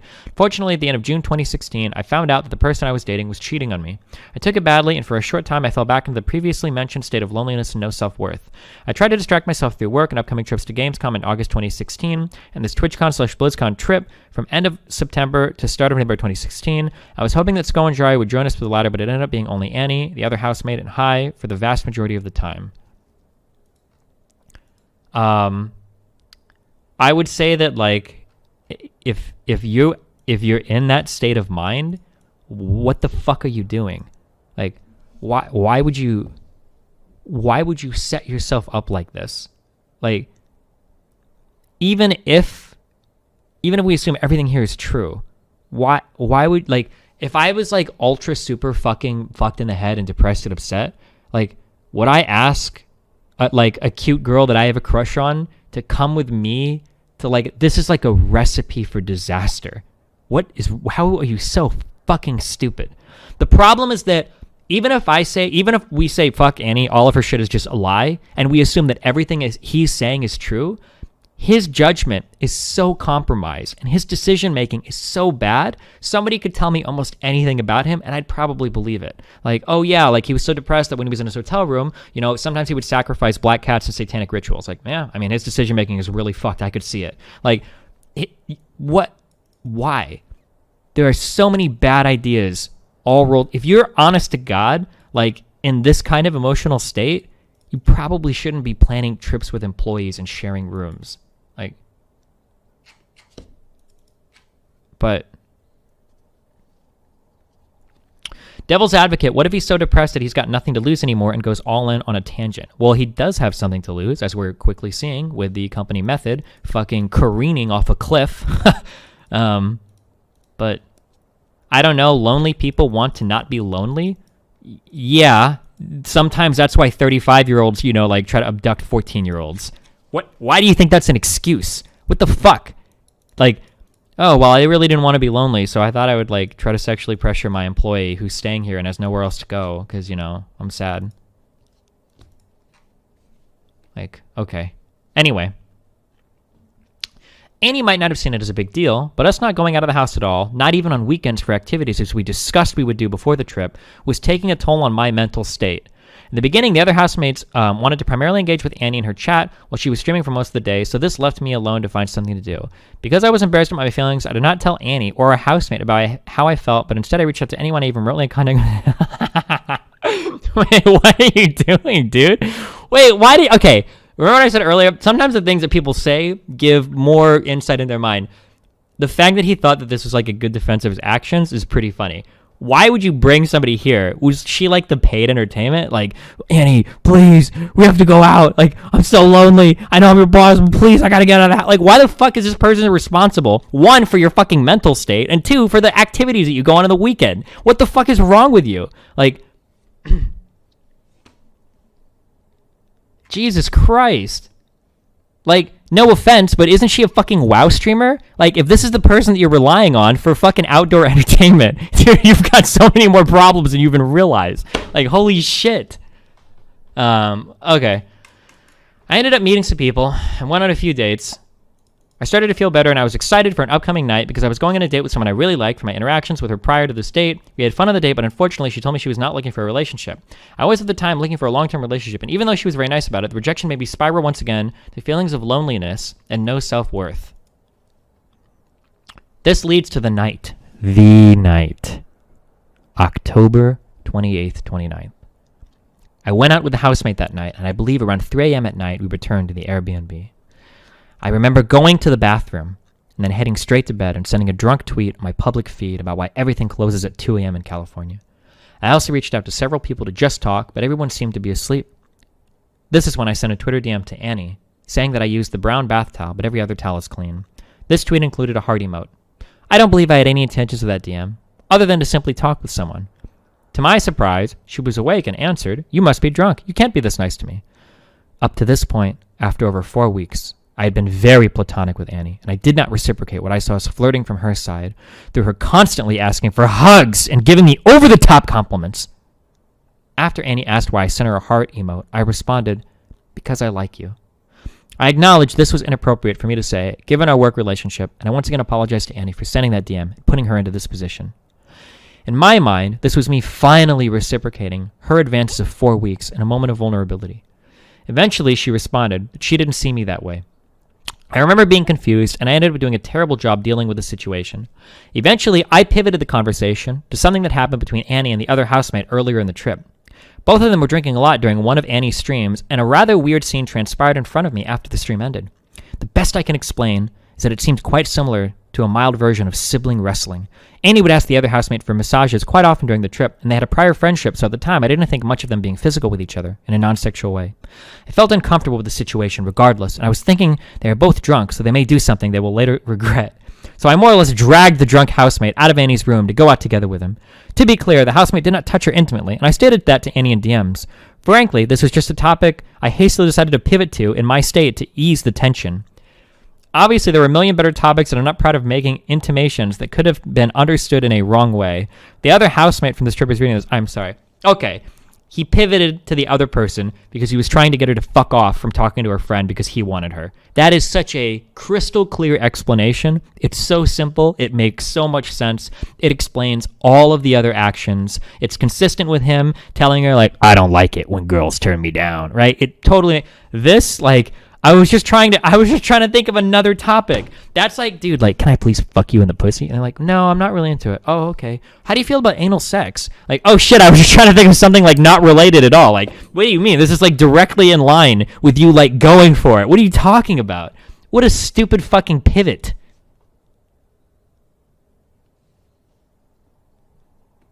Christ. I made things more awkward through the continued conversation in DMs, and I thought we needed to have a conversation in person. I decided to knock on her door in the hopes to resolve the situation through a real conversation instead of DMing. I believe this action was appropriate as we were friends, but in retrospect, this conversation should have happened the next day instead. She led me into her room, and I sat on the opposite side of the room from her. Besides addressing the situation, I explained to her, with all my dates during this trip, that I was looking for a long-term relationship and that I felt sadness from being rejected by the date I had very recently. I did not tell her my backstory before this trip and how I often felt during this trip. Maybe I should have told her that, but it was very hard for me already to share bits of that story with my best friends due to feeling embarrassed by my feelings. Maybe I should have confided with the female coworker, with my female employee that I kind of had a crush on, that I was the boss over, who I was letting stay in my Airbnb. Maybe I should have divulged my life details. Why do you think this is appropriate?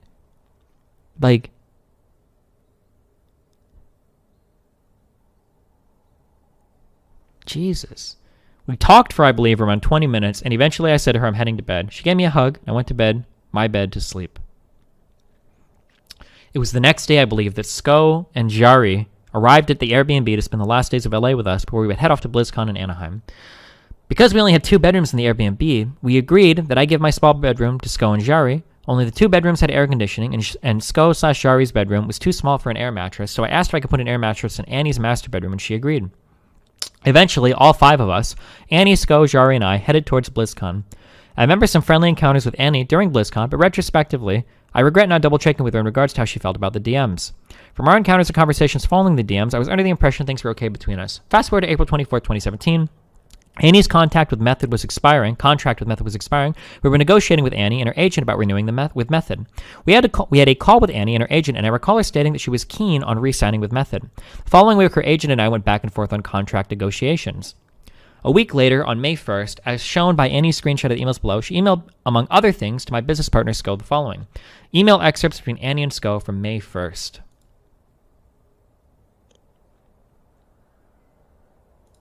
Wait, what?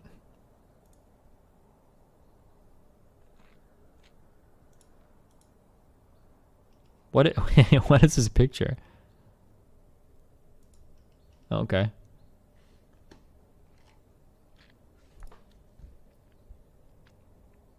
Receipts? These aren't receipts for anything. These are this is literally fucking Annie's screenshot. I think. No, this is. I'm sorry. It says, because it says here Annie to Scott. What the fuck? But whatever. Wait, fuck.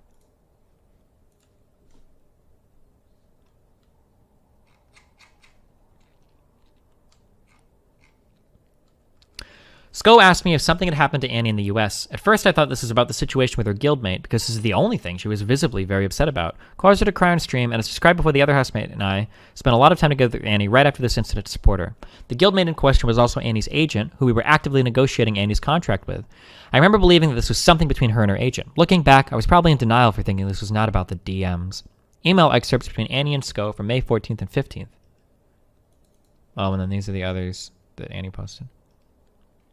Sko later clarified this is between Annie and I. On the 14th of May, after Sko was told more about the situation by Annie, Sko intimated to me that she said to him that I made advances towards her. I remember then reviewing the DMs to make sure I recollect everything because of drinking involved in that night.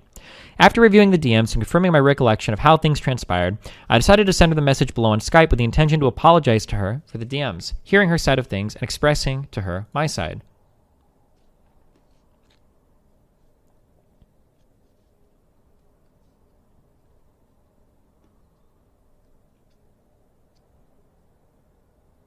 He's basically saying you hugged me a lot.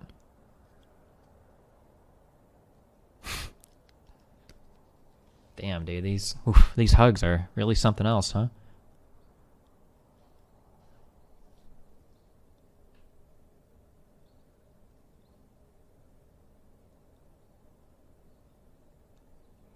Now, I was also upset at Annie for accusing me of something that didn't happen. Neither in the DMs she referred to nor at any other time did I invite Annie to my bed. There's a huge difference between the flirty DM that I sent to her and inviting her to bed with me. For 10 days, I tried to have a conversation with her about this. Before this whole situation started, I had a conversation with her about business-related topics between BlizzCon 2016 and this point in time, so she was okay with talking to me in general. This is when I sent her the messages below on Skype.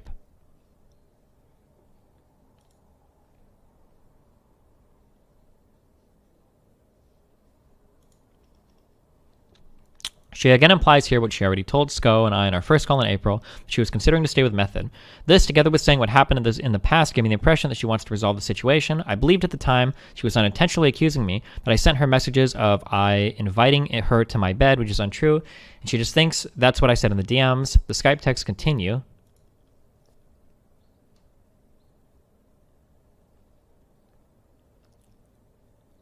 I have things to say, though, so would appreciate if you would take a call. Another thing... Okay. This is my inner corporate speaking. If you're listening to me and you're going to be working in an esports team, or if you're a wayward person that works in esports and you've never had a corporate job in your life, here's some free advice for you, okay? Any person that's ever worked in a realistic corporate environment is going to tell you exactly what I'm about to tell you, okay? And it is mind-blowing to me that a lot of you fucking children that run these shitty fucking esports teams don't even know how to write a fucking contract, okay? You copy-paste the shit you find on fucking Google, haven't figured this out, okay? If you're having a problem of this magnitude with somebody and you are innocent, the absolute most important thing that you do is you get paper trails. Why? If I had somebody accusing me of sexual assault and I know it didn't happen, you better fucking believe everything is getting fucking emailed, okay? We're going to have all of our exchanges via email because I want every single thing you say to me crystallized in text form, okay? And this bullshit about like, let's just have a call to figure it out is a recipe for disaster. The reason why we have write-ups in the corporate world, the reason why we have people that email and CC managers and CC supervisors is because you want a line of accountability started when you work in a corporate environment. You want there to be an email that you can point to and go, oh no, she said that, but look at that. Oh no, they might have said that, but I CC'd their supervisor 2 weeks ago. They knew about that, okay? Oh, you're accusing me of this thing? We have this email chain, but why in the flying fuck would you ever have somebody that's levying a charge like this at you and say you want to have a phone call to talk about it? It's ineptitude at an unimaginable level. I can't even believe it. I can't even believe somebody. I'm so curious how large Method is. Like, what is the cash flow of this company? Like, how many employees are paid by this company? Like, do you even do your taxes? Like, is this all just like a big fucking joke? Like, my mind is blown. Like, is this the mind of a gamer CEO? Like, do you think that it's all going to like sort itself out? Like, there's like an inkeep or some shit that you can rest at and like automatically file all your paperwork or something? Like, Jesus Christ. Like, this shit is so serious. If you follow the political world, even after voice conversations with people will write down notes or create memos afterwards. It feels like he wants to manipulate her by talking to her over voice. I don't know if that's true, but yeah, that's what it feels like. The guy looks like really gaslighty, and given the opportunity to have a conversation with somebody, especially when you're their fucking boss, especially when they're currently in contract negotiations with you to try to figure out if they're going to continue to work with your company, especially when they're levying accusations at you, why the fuck would you want to have a voice conversation with that person? All of this should be happening either through third-party channels, so either communicate through Sko, because she's clearly more comfortable communicating with him than you. You've read her email. She explicitly stated in the email that she doesn't want to talk to you, so why the fuck are you reaching out to her? You're so fucking stupid, right? And she's got a huge problem with you anyway. If you were to chat with her, you would want a third party present to protect you if you're innocent. Now, if you fucked up, then this is an okay line to do, I guess. Have a phone call with the person, try to gaslight the fuck out of them, tell them that they remember things wrong, maybe cry a little bit, maybe tell a little story about how depressed you were to make them guilt-tripped or whatever, so that they don't want to come forward and say anything. Maybe threaten them with some shit, with legal shit or whatever. Maybe make it sound like, we're probably not going to rehire you if we have this problem. Like, you can do all that. If you're guilty, then sure, this is a good line of attack to do, okay? But when you do shit like this, it screams like you fucked up hard. Destiny, if he thinks it was a small issue, don't you think a simple phone call would work? No, because Annie has already contacted somebody else in the company. So there's already a trail of liability that's been spun. She's already contacted another C-level executive, okay, alerting them to what she believes is inappropriate behavior. At that point, you no longer clear this up with a phone call. Now you need a very clear, documented trail for the steps that you're taking to resolve this issue. Because if it ever goes public in the future, the last thing you want to have to do is say, well, we had a phone call and figured it out. Are you dumb, motherfucker? Why the fuck would you try to sort that on a phone call? She has a literal authored email that she wrote to your co-CEO, to the co-owner of your company. Why the fuck would you try to figure it out on a phone call, you dumb motherfucker? Like, oh my God, it's so stupid. I'm sorry. Like, this is staggering ineptitude. And the only reason I know any of this shit is because I was a supervisor at a casino. It's not like I have like a fuck ton of corporate management training or like I was ever like a big shot. I was a no name in anything I was in the corporate world. I was never fucking anything. So, but even I know this shit. This is real. Everything that I just told you, if it sounds like I'm telling you like, wow, Steven, this is like so insightful. Like, how do you know this? If you were a fucking team lead at McDonald's, you've probably had a training video on VHS back in my days that tells you about this shit. Proper waste. If you've ever been a supervisor at any fast food chain, you've ever worked in management at any corporate structure ever, you've had to sit in some boring ass fucking office with 4 other people in training where you all watch some dumbass fucking DVD or video with some old boring stiff dude in a suit saying, this is appropriately how you communicate with employees if you have a problem, blah, blah, blah, blah, blah. Like, this isn't complicated shit. This is like a 4-hour training class.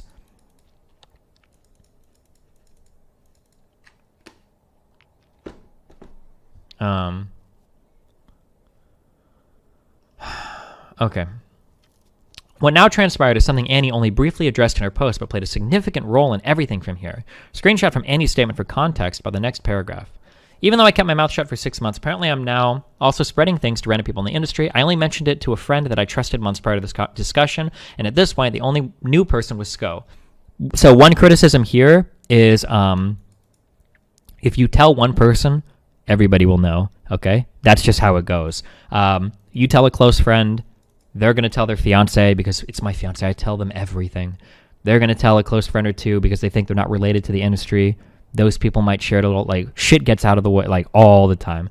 Now, to be fair, it is possible that maybe Annie told this to one person that she absolutely 100% knows would never, ever, ever share it with anybody else. That's possible. But, I mean, at this point, she's already emailed Sko about it. It wouldn't surprise me if Sko would have talked to somebody else about it, but... Oh, I thought that Method was like some No, I guess none of these companies really make a lot of money. Sorry. Okay. Out of nowhere, while I was trying to talk to Annie, my girlfriend, who I was dating for over 6 months at the time, tells me that one of her friends told her something strange about me. To be clear, there's no connection between my girlfriend and Annie. They don't know each other besides one very brief encounter. My girlfriend explained to me her friend cautioned her about me because of something he was told by someone else about me. My girlfriend prodded with her friend to learn more details. It turned out that my girlfriend's friend is friends with someone who Annie is friends with. This friend of Annie's was allegedly spreading very scathing things about me that she was allegedly told by Annie. I could believe this. It could be true. However, I really wish that this guy was posting screenshots of anything. Like, do you have like a screenshot of your girlfriend saying this to you? Or do you have a screenshot of her being told anything by anybody else? Was all of this in like voice conversations? You couldn't get like a single fucking thing in writing anywhere? Nobody sent an email, nobody sent a Skype message, nobody sent a Discord message, not one thing, not a text message, not a Twitter DM, nothing? Was it all in voice? Like you couldn't get anything? Because damn dude, up until now, you better have a killer fucking third act for this twit longer because it looks pretty shit at the moment. Like, I'm waiting. Hopefully, there's like the grand slam at the end where it's like, oh, he's redeemed. Like the Method CEO was right all along. But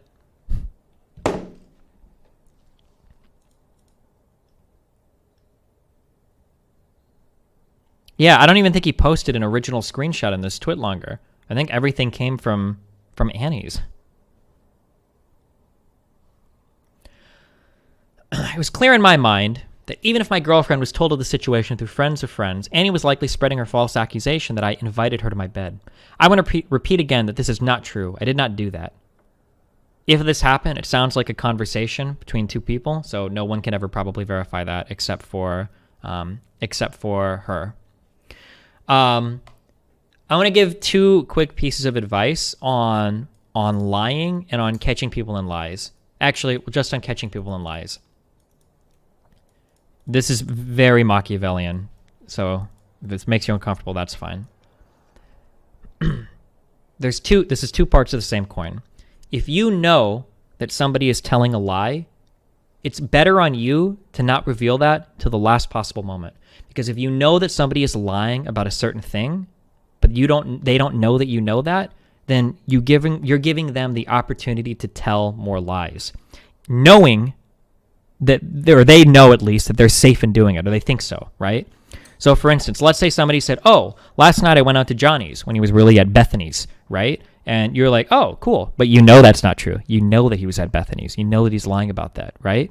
Well, now, any thing that guy tells you he did at John's, you know that's a lie. You're basically, you've opened up like a little hole where if he starts saying like, oh yeah, also at Johnny's, like we heard this thing about this one person, but it's like, that's not true. Like, why are you? And then the things that they lie about are things that like now you're getting more insight, because once you've opened up a little hole where they've started to lie, the more that they lie into that lie that they think is safe, they'll build on that foundation, and you can find out like the other things they lie about. The reason why I say this is because sometimes if you go public with an accusation, because Annie's accusation, the initial one here, is like about as well done as I would ever expect one to be, right? But if she hadn't posted any screenshots, it's entirely possible that he would have lied a lot more than he did. Because notice how, as he's concocting his lies here, the only lies that he's concocted, if we assume that Annie's right and he's lying, the only disagreements that they have right now in their stories are things that neither side can verify, right? He's lying about what he said to her in a one-on-one conversation. He's lying about, or supposedly, allegedly, he's lying about things that have occurred, like that neither of them can truly verify or anti-verify, right? Or disprove, I guess. If you ever release an accusation, doing it with half the evidence, and then because here's another thing too, and I'm sorry, like this is like, it sounds fucked. If you make an accusation against somebody, and they come out and they say that's not true, if you can show that one thing that they said was a blatant lie because you were withholding one piece of evidence, the other person has lost all credibility and nobody will believe a single thing they say, even if they might be right about the other thing. So if Annie wouldn't have released, for instance, the DMs where he flirted with her, and he would have said, I've never flirted with her in DMs ever, and then she would have said, oh, by the way, here are these screenshots, he's completely fucked at that point. She could literally say that he was a serial like dog rapist, and people would be like, yeah, fuck it, he could be. Yeah, he's lied about everything so far. You completely destroy their credibility. This is like a very like psychopathic way of going about doing this, but if anybody out there has trouble in the future, just like a piece of advice. If you get somebody that tells a lie, don't reveal that you know the lie immediately. Let them continue to lie. You'd be very surprised about what they'll continue to lie about if they think they're safe on one piece of information that they're not actually safe on. Also, if you're making an accusation at somebody, always only reveal the absolute minimum you need to make that accusation, and then let them talk their way out of it. Let them try to explain it out, because if they slip up or lie about anything else that you have information on, you've completely destroyed their credibility, and you know that they're completely full of shit. Sorry, okay. Okay, this is where I sent the following Skype message to Annie. Oh, sorry, okay. I was now absolutely terrified. I was scared that people would not believe me or care for my side of the story because Annie was a big streamer and I was a nobody on the scene back then. I was always the person in the background at Method. I put all my passion into Method. It was for a long time the only constant thing that kept me going in life. From my perspective, Annie had my life in her hands. She refused to talk to me about the situation, but meanwhile, she was allegedly spreading false accusations about me. I was convinced this would lead to me losing my job and any friends I made through this job. Despite my girlfriend's strong support throughout this, I was also afraid that I could lose her. We were in a long-distance relationship, and losing my job would make me unable to afford to travel to see her. This is when I sent the following Skype message to Annie because of her refusal to talk to me. Oh, and this is where he threatens to sue her, basically, if she doesn't shut up.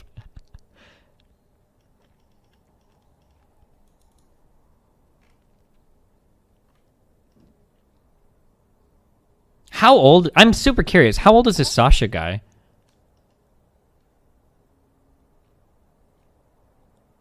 Is he like 22 or something? He was born in 88. Oh, so he's my age, 31. Nice. I'm not proud of mentioning legal action, but Annie's refusal to talk to me made me think of it as a last resort for stopping the spread of the false accusation that I invited her to my bed. Annie would continue to not speak to me, including at events, and I saw nothing else that I could do other than learn from this to become a better person. I'm a more mature person today, and I would never let myself be in a situation like this again. I hope that the people who know me and engage with me regularly can speak for my character. I would also like to make it clear that no one else on Method staff team had any knowledge or involvement in this situation outside of the management mentioned within this post. Again, I'm sorry, Annie, for sending you those DMs 4 years ago. I'm sorry to everyone I disappointed because of this. I'm sorry for friends, colleagues, fans, and anyone who is adversely affected because of this.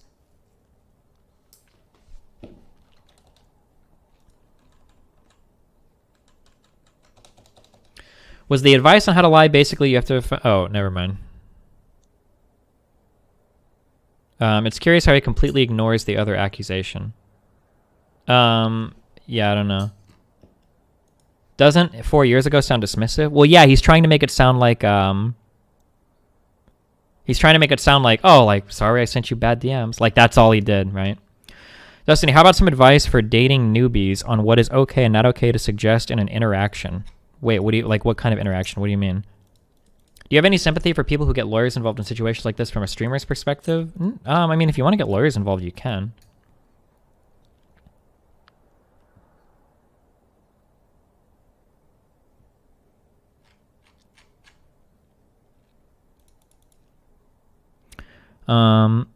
Have you talked about all the shit going down in the Dota community? No, we're working I was just going to go through some of these because I was curious to like read up on all, like the stuff that's happening. I don't know how many we'll actually go through because this took like fucking 6 hours and we only did like 2 people. They put him on unpaid leave. I don't know what the fuck that means because he's a co-owner of the company.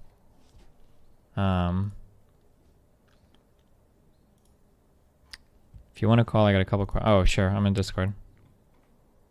Or you can call me, I guess.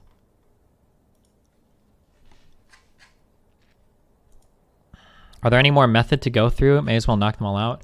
Well, one thing that I thought was like pretty weird was that a lot of method guys were. Well, I'm not logged into this account. It's kind of funny because a lot of method guys were tweeting out like tough shit. Y'all should not act as if you know everything, but I guess it's a cool thing to do in today's culture. 10 Twitter points for you today. Grats. This is George. I don't know who this is. This was in response to Brittany Switzer talking about how method needs to clean your own house first. And so I don't know who the fuck this dipshit is, but he fired back. I hope this tweet comes back to bite him. And then this guy tweeted too. Both of them are method raiders. You really want to tweet some shit and throw out some ats around. But it's a sensitive subject. Just know I stand with assault victims all the way. People who do that shit are scum. But fuck you if you blindly hate on someone because of rumors with no evidence. False accusations sadly exist. I've had past friends who were questionable around women, try to take advantage of drunk girls, etc. I called them out on their shit, made sure the girls got home safe, and stopped being friends with them. Anyone who knows me knows I'm left-wing /feminist /human rights all the way. But I also know of cases where people have been falsely accused and lives ruined, either because the girl was acting out of spite or sometimes poor mental health. Listen to accusers, but that doesn't mean blindly believe and piggyback off it for Twitter points. Be better, people. That's gonna be an Omega Delta level yikes from me, fam. Oh, hey, what's up, buddy? Go on, I'm just listening for now. Oh yeah, I think we're pretty much done with these. I don't know what's going to happen to Method. I think that team is fucked. I think the team is going to collapse. One of the co-CEOs has already had to like step back. Josh is gone, although that was going to happen. I think that what's going to happen is as soon as you see like one person leave, a whole bunch of people are going to start like filtering out of that organization. Wowhead stopped sponsoring them, or like basically canceled contract renegotiations. Like, yeah, rip. Yeah, I mean it's also one of those orgs that's like a little bit on like no offense, but on like the lower tier, and like they kind of like need stuff to operate at like a profit, and they're not like, I don't think they're like piggybacking off of like investors or whatever, right? Mm-hmm. Looking at their reports or whatever, they're like the net worth of that team was like under like €100,000. Like, yeah. What, really? Yeah, that's what it looked like. Somebody linked like a financials report. I don't know where that was in chat, but.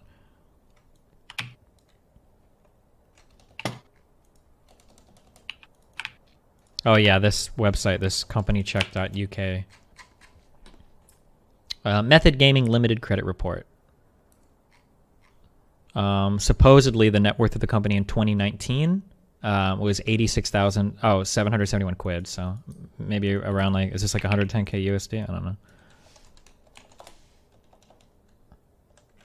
But yeah, it's not like the company is like worth millions or some shit. You could go buy them if you want, dude.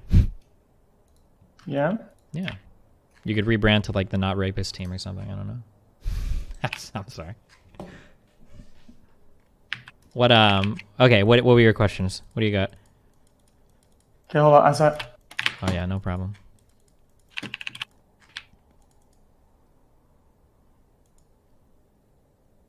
Hold on. Oh, I just fucking died. Ah. Okay. It's I was in a tough spot. Yeah. Woo, okay. No, not much. It's just that I see like a bunch of stuff being posted. Mm-hmm. And I feel like sometimes some stuff is like misclassified.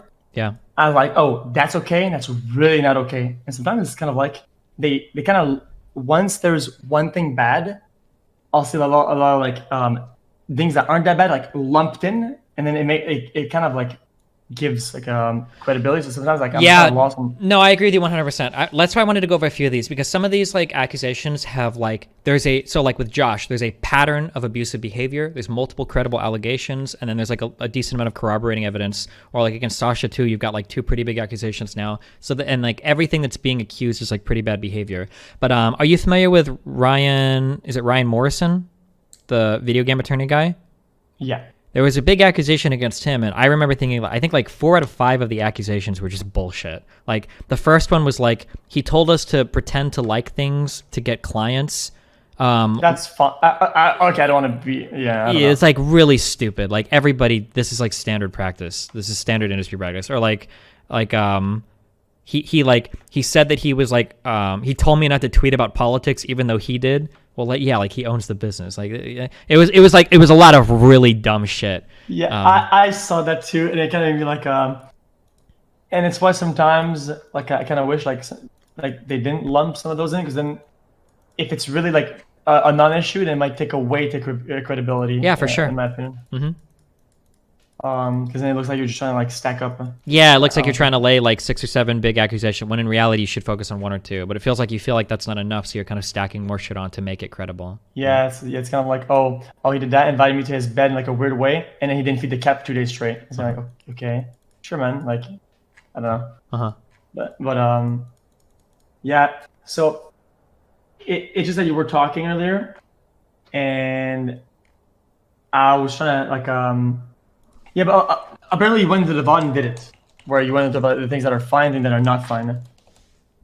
For what? Because my golden rule is kind of like don't do shit like at all, which is kind of like boring in a way. Like when it comes down to like if you're trying to be like flirt like a normal, genuine, flirtatious interaction,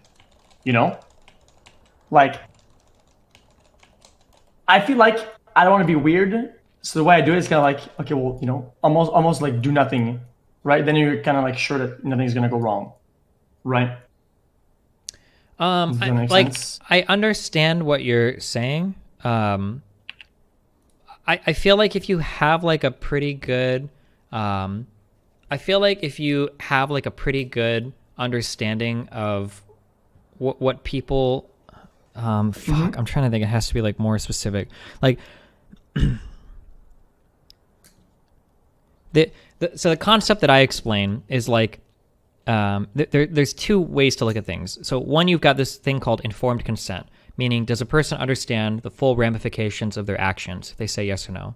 And then like the other thing is like another concept known as like enthusiastic consent. Like does a person really want something, or are you kind of like pushing them into a corner where they can't say no? Okay. Yeah. Yeah. Like, I don't think there's, like, I'm super flirtatious. Like, I flirt with a ton of girls. I'm sure there are girls on Twitch that would come out and say, like, oh, yeah, Destiny flirted with me, but I shot him down or whatever. Like, this happens. It's fine. But, like, the important thing. Yeah, but could you get, like, is there, like, enough leeway to, like, enough space for them to, like, cancel you or roll you over? Like, yeah, or like, if I get, like, a signal from somebody where it's, like, there are, like, some, like, if you're messaging a girl. You misread it. Well, most of them are pretty obvious. If you're messaging a girl and she like stops responding, and you always send like the first message and she kind of stops responding, like it seems like she's probably not interested. Or if you're like laying out like kind of like a lot of like sexual humor or jokes or trying to like poke around or whatever, and she's not reciprocating at all, it's like, okay, she's probably not interested. Like as long as you understand that if somebody is interested, they're gonna bite. And they're going to bite hard because they want it as much as you do. As long as you understand that, it should be pretty easy to read whether or not people are genuinely interested in things or not. Okay. Like, yeah. But like the big problem you get into is like if you start arguing with somebody to get them into a position, and it might not feel like an argument, but like if somebody shoots you down and you don't accept that, if you try to like change their mind on it, then you get into scenarios where it's like pretty weird. Oh yeah, for sure. Yeah. Like prying, right? When you're like prying somebody almost.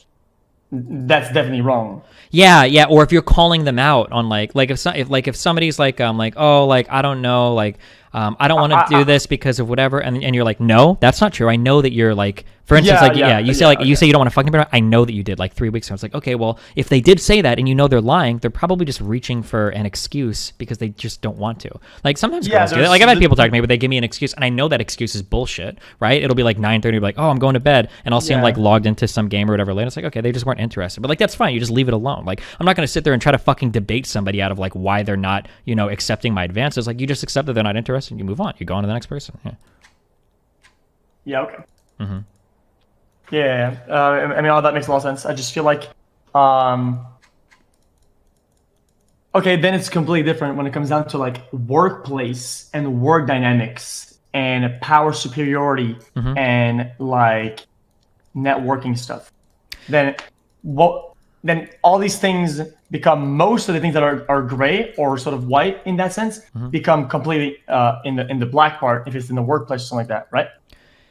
Yeah. So like, I'm gonna give a blanket no. Like it is possible that you could negotiate some of these things if you had two incredibly comfortable and responsible people. Like it is possible, but like if you even have to think about if you can do this, the answer is already no. Here's the problem is this goes back to like the informed consent thing. Okay, let's say that I'm a teacher and you're a student, and I proposition you halfway through the semester, for some sexual activity, right? Hey, do you want to hang out? Do you want to come to my place and have drinks? The problem is that when you ask somebody that person doesn't realize or they don't know if their grade is on the line, right? Like if I say no to you, are you going to fail me on the next test, right? And is it going to be over like essay shit where it's more subjective? Are you going to fuck me really hard on that? Like, am I going to get completely destroyed? Or like if it's a boss and you turn them down, are you going to get assigned to shitty positions? Are you going to miss out on like business opportunities? Are they going to like black mark you to their friends? Because like that stuff happens. Like somebody propositions you, you turn them down, and then they have other ways of punishing you for this, right? And it's like really fucked up. Yeah. Like, let's say that I run like a really big podcast, and let's say that there's like some girl, okay, so here's an example. Let's say that I run like a really big podcast. I get 30,000 viewers. I'm using, this is going to sound like Austin's podcast or I'm not trying to call them out. I'm not saying they did. I'm just using this example, right? Let's say that I have a podcast. I got 30,000 viewers. Let's say that there's a girl that messages me. We talk for a little bit, and she really wants to be on. And I'm like, yeah, cool. Like, you really want to come on the podcast, blah, blah, blah. I could probably start sexting her, and she'll probably give in and send me nudes and shit because she doesn't want to lose that opportunity. She might not actually want to. She might not be into it really at all, but if I start propositioning her, if she says no to me, she might worry like, fuck, like if I say no to this guy, like I'm not going to make it on that podcast. Oh yeah, definitely. And then are you wrong for asking in that case, even though you saw it? I think it is wrong. Yeah. I don't think you should. Like, okay. Yeah. I mean, like there are like very difficult because if you don't see it as like a business workplace thing and you see it as like a personal thing, but it's not, it's like a bit unclear what it is on both sides. And I feel like that I could see that line being blurry. It is possible that like you are like a very like mature person, and even if they turned you down, you're still cool with them being on your podcast. Like there are some people like that, but like not everybody, no one knows. That's the problem. Nobody can ever know that if you're actually that kind of person. That's why it's like a very hazy area where you can't really consent in that situation because you don't really know if this guy's gonna fuck you over if you say yes or no to them. If they have like that big position of power over you. Okay.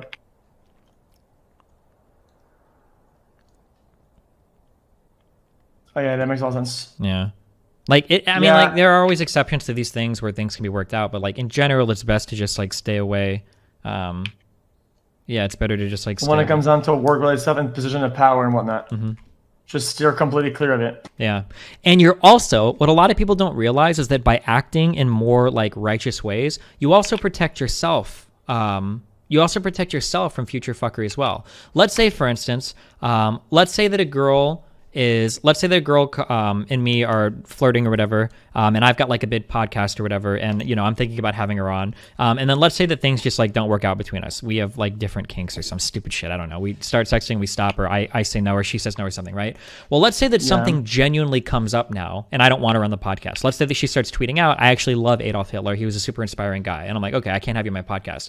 Well, now she could come out and she could say, This motherfucker doesn't want me on my podcast just because we stopped sexting. Fuck, I'm fucked now. switcheroo. Yeah, and now I'm fucked. And it could actually be, she could be right, because there's no way that, and now there's no way that anybody could know. And now you have to come out and you have to debate to cover your tracks. Well, hold on. Okay, sure. I mean, but now you're down like 60 points. Yeah, now. you're fucked. Now you've got so much ground to make up in the public eye, And because that's why you avoid it then. yeah, exactly. So like acting like sexually responsible like protects you as well, right? Like it makes your life a lot easier too, depending on how you associate with people.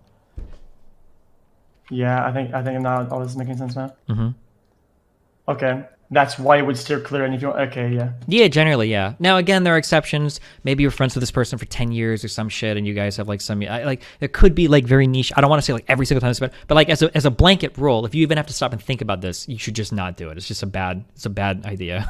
Yeah. Okay. Mm-hmm. Well, yeah, this all makes sense. This is I understand now. Yeah, because sometimes like you don't think about like the complexities of it, Mm-hmm. and I mean I could see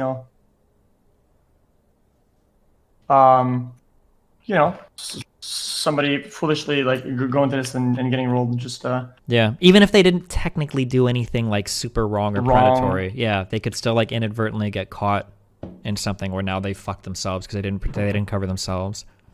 Damn. Okay. It's pretty crazy though. Yeah, it can be. Yeah. Could see that getting out of control real fast. Mm-hmm.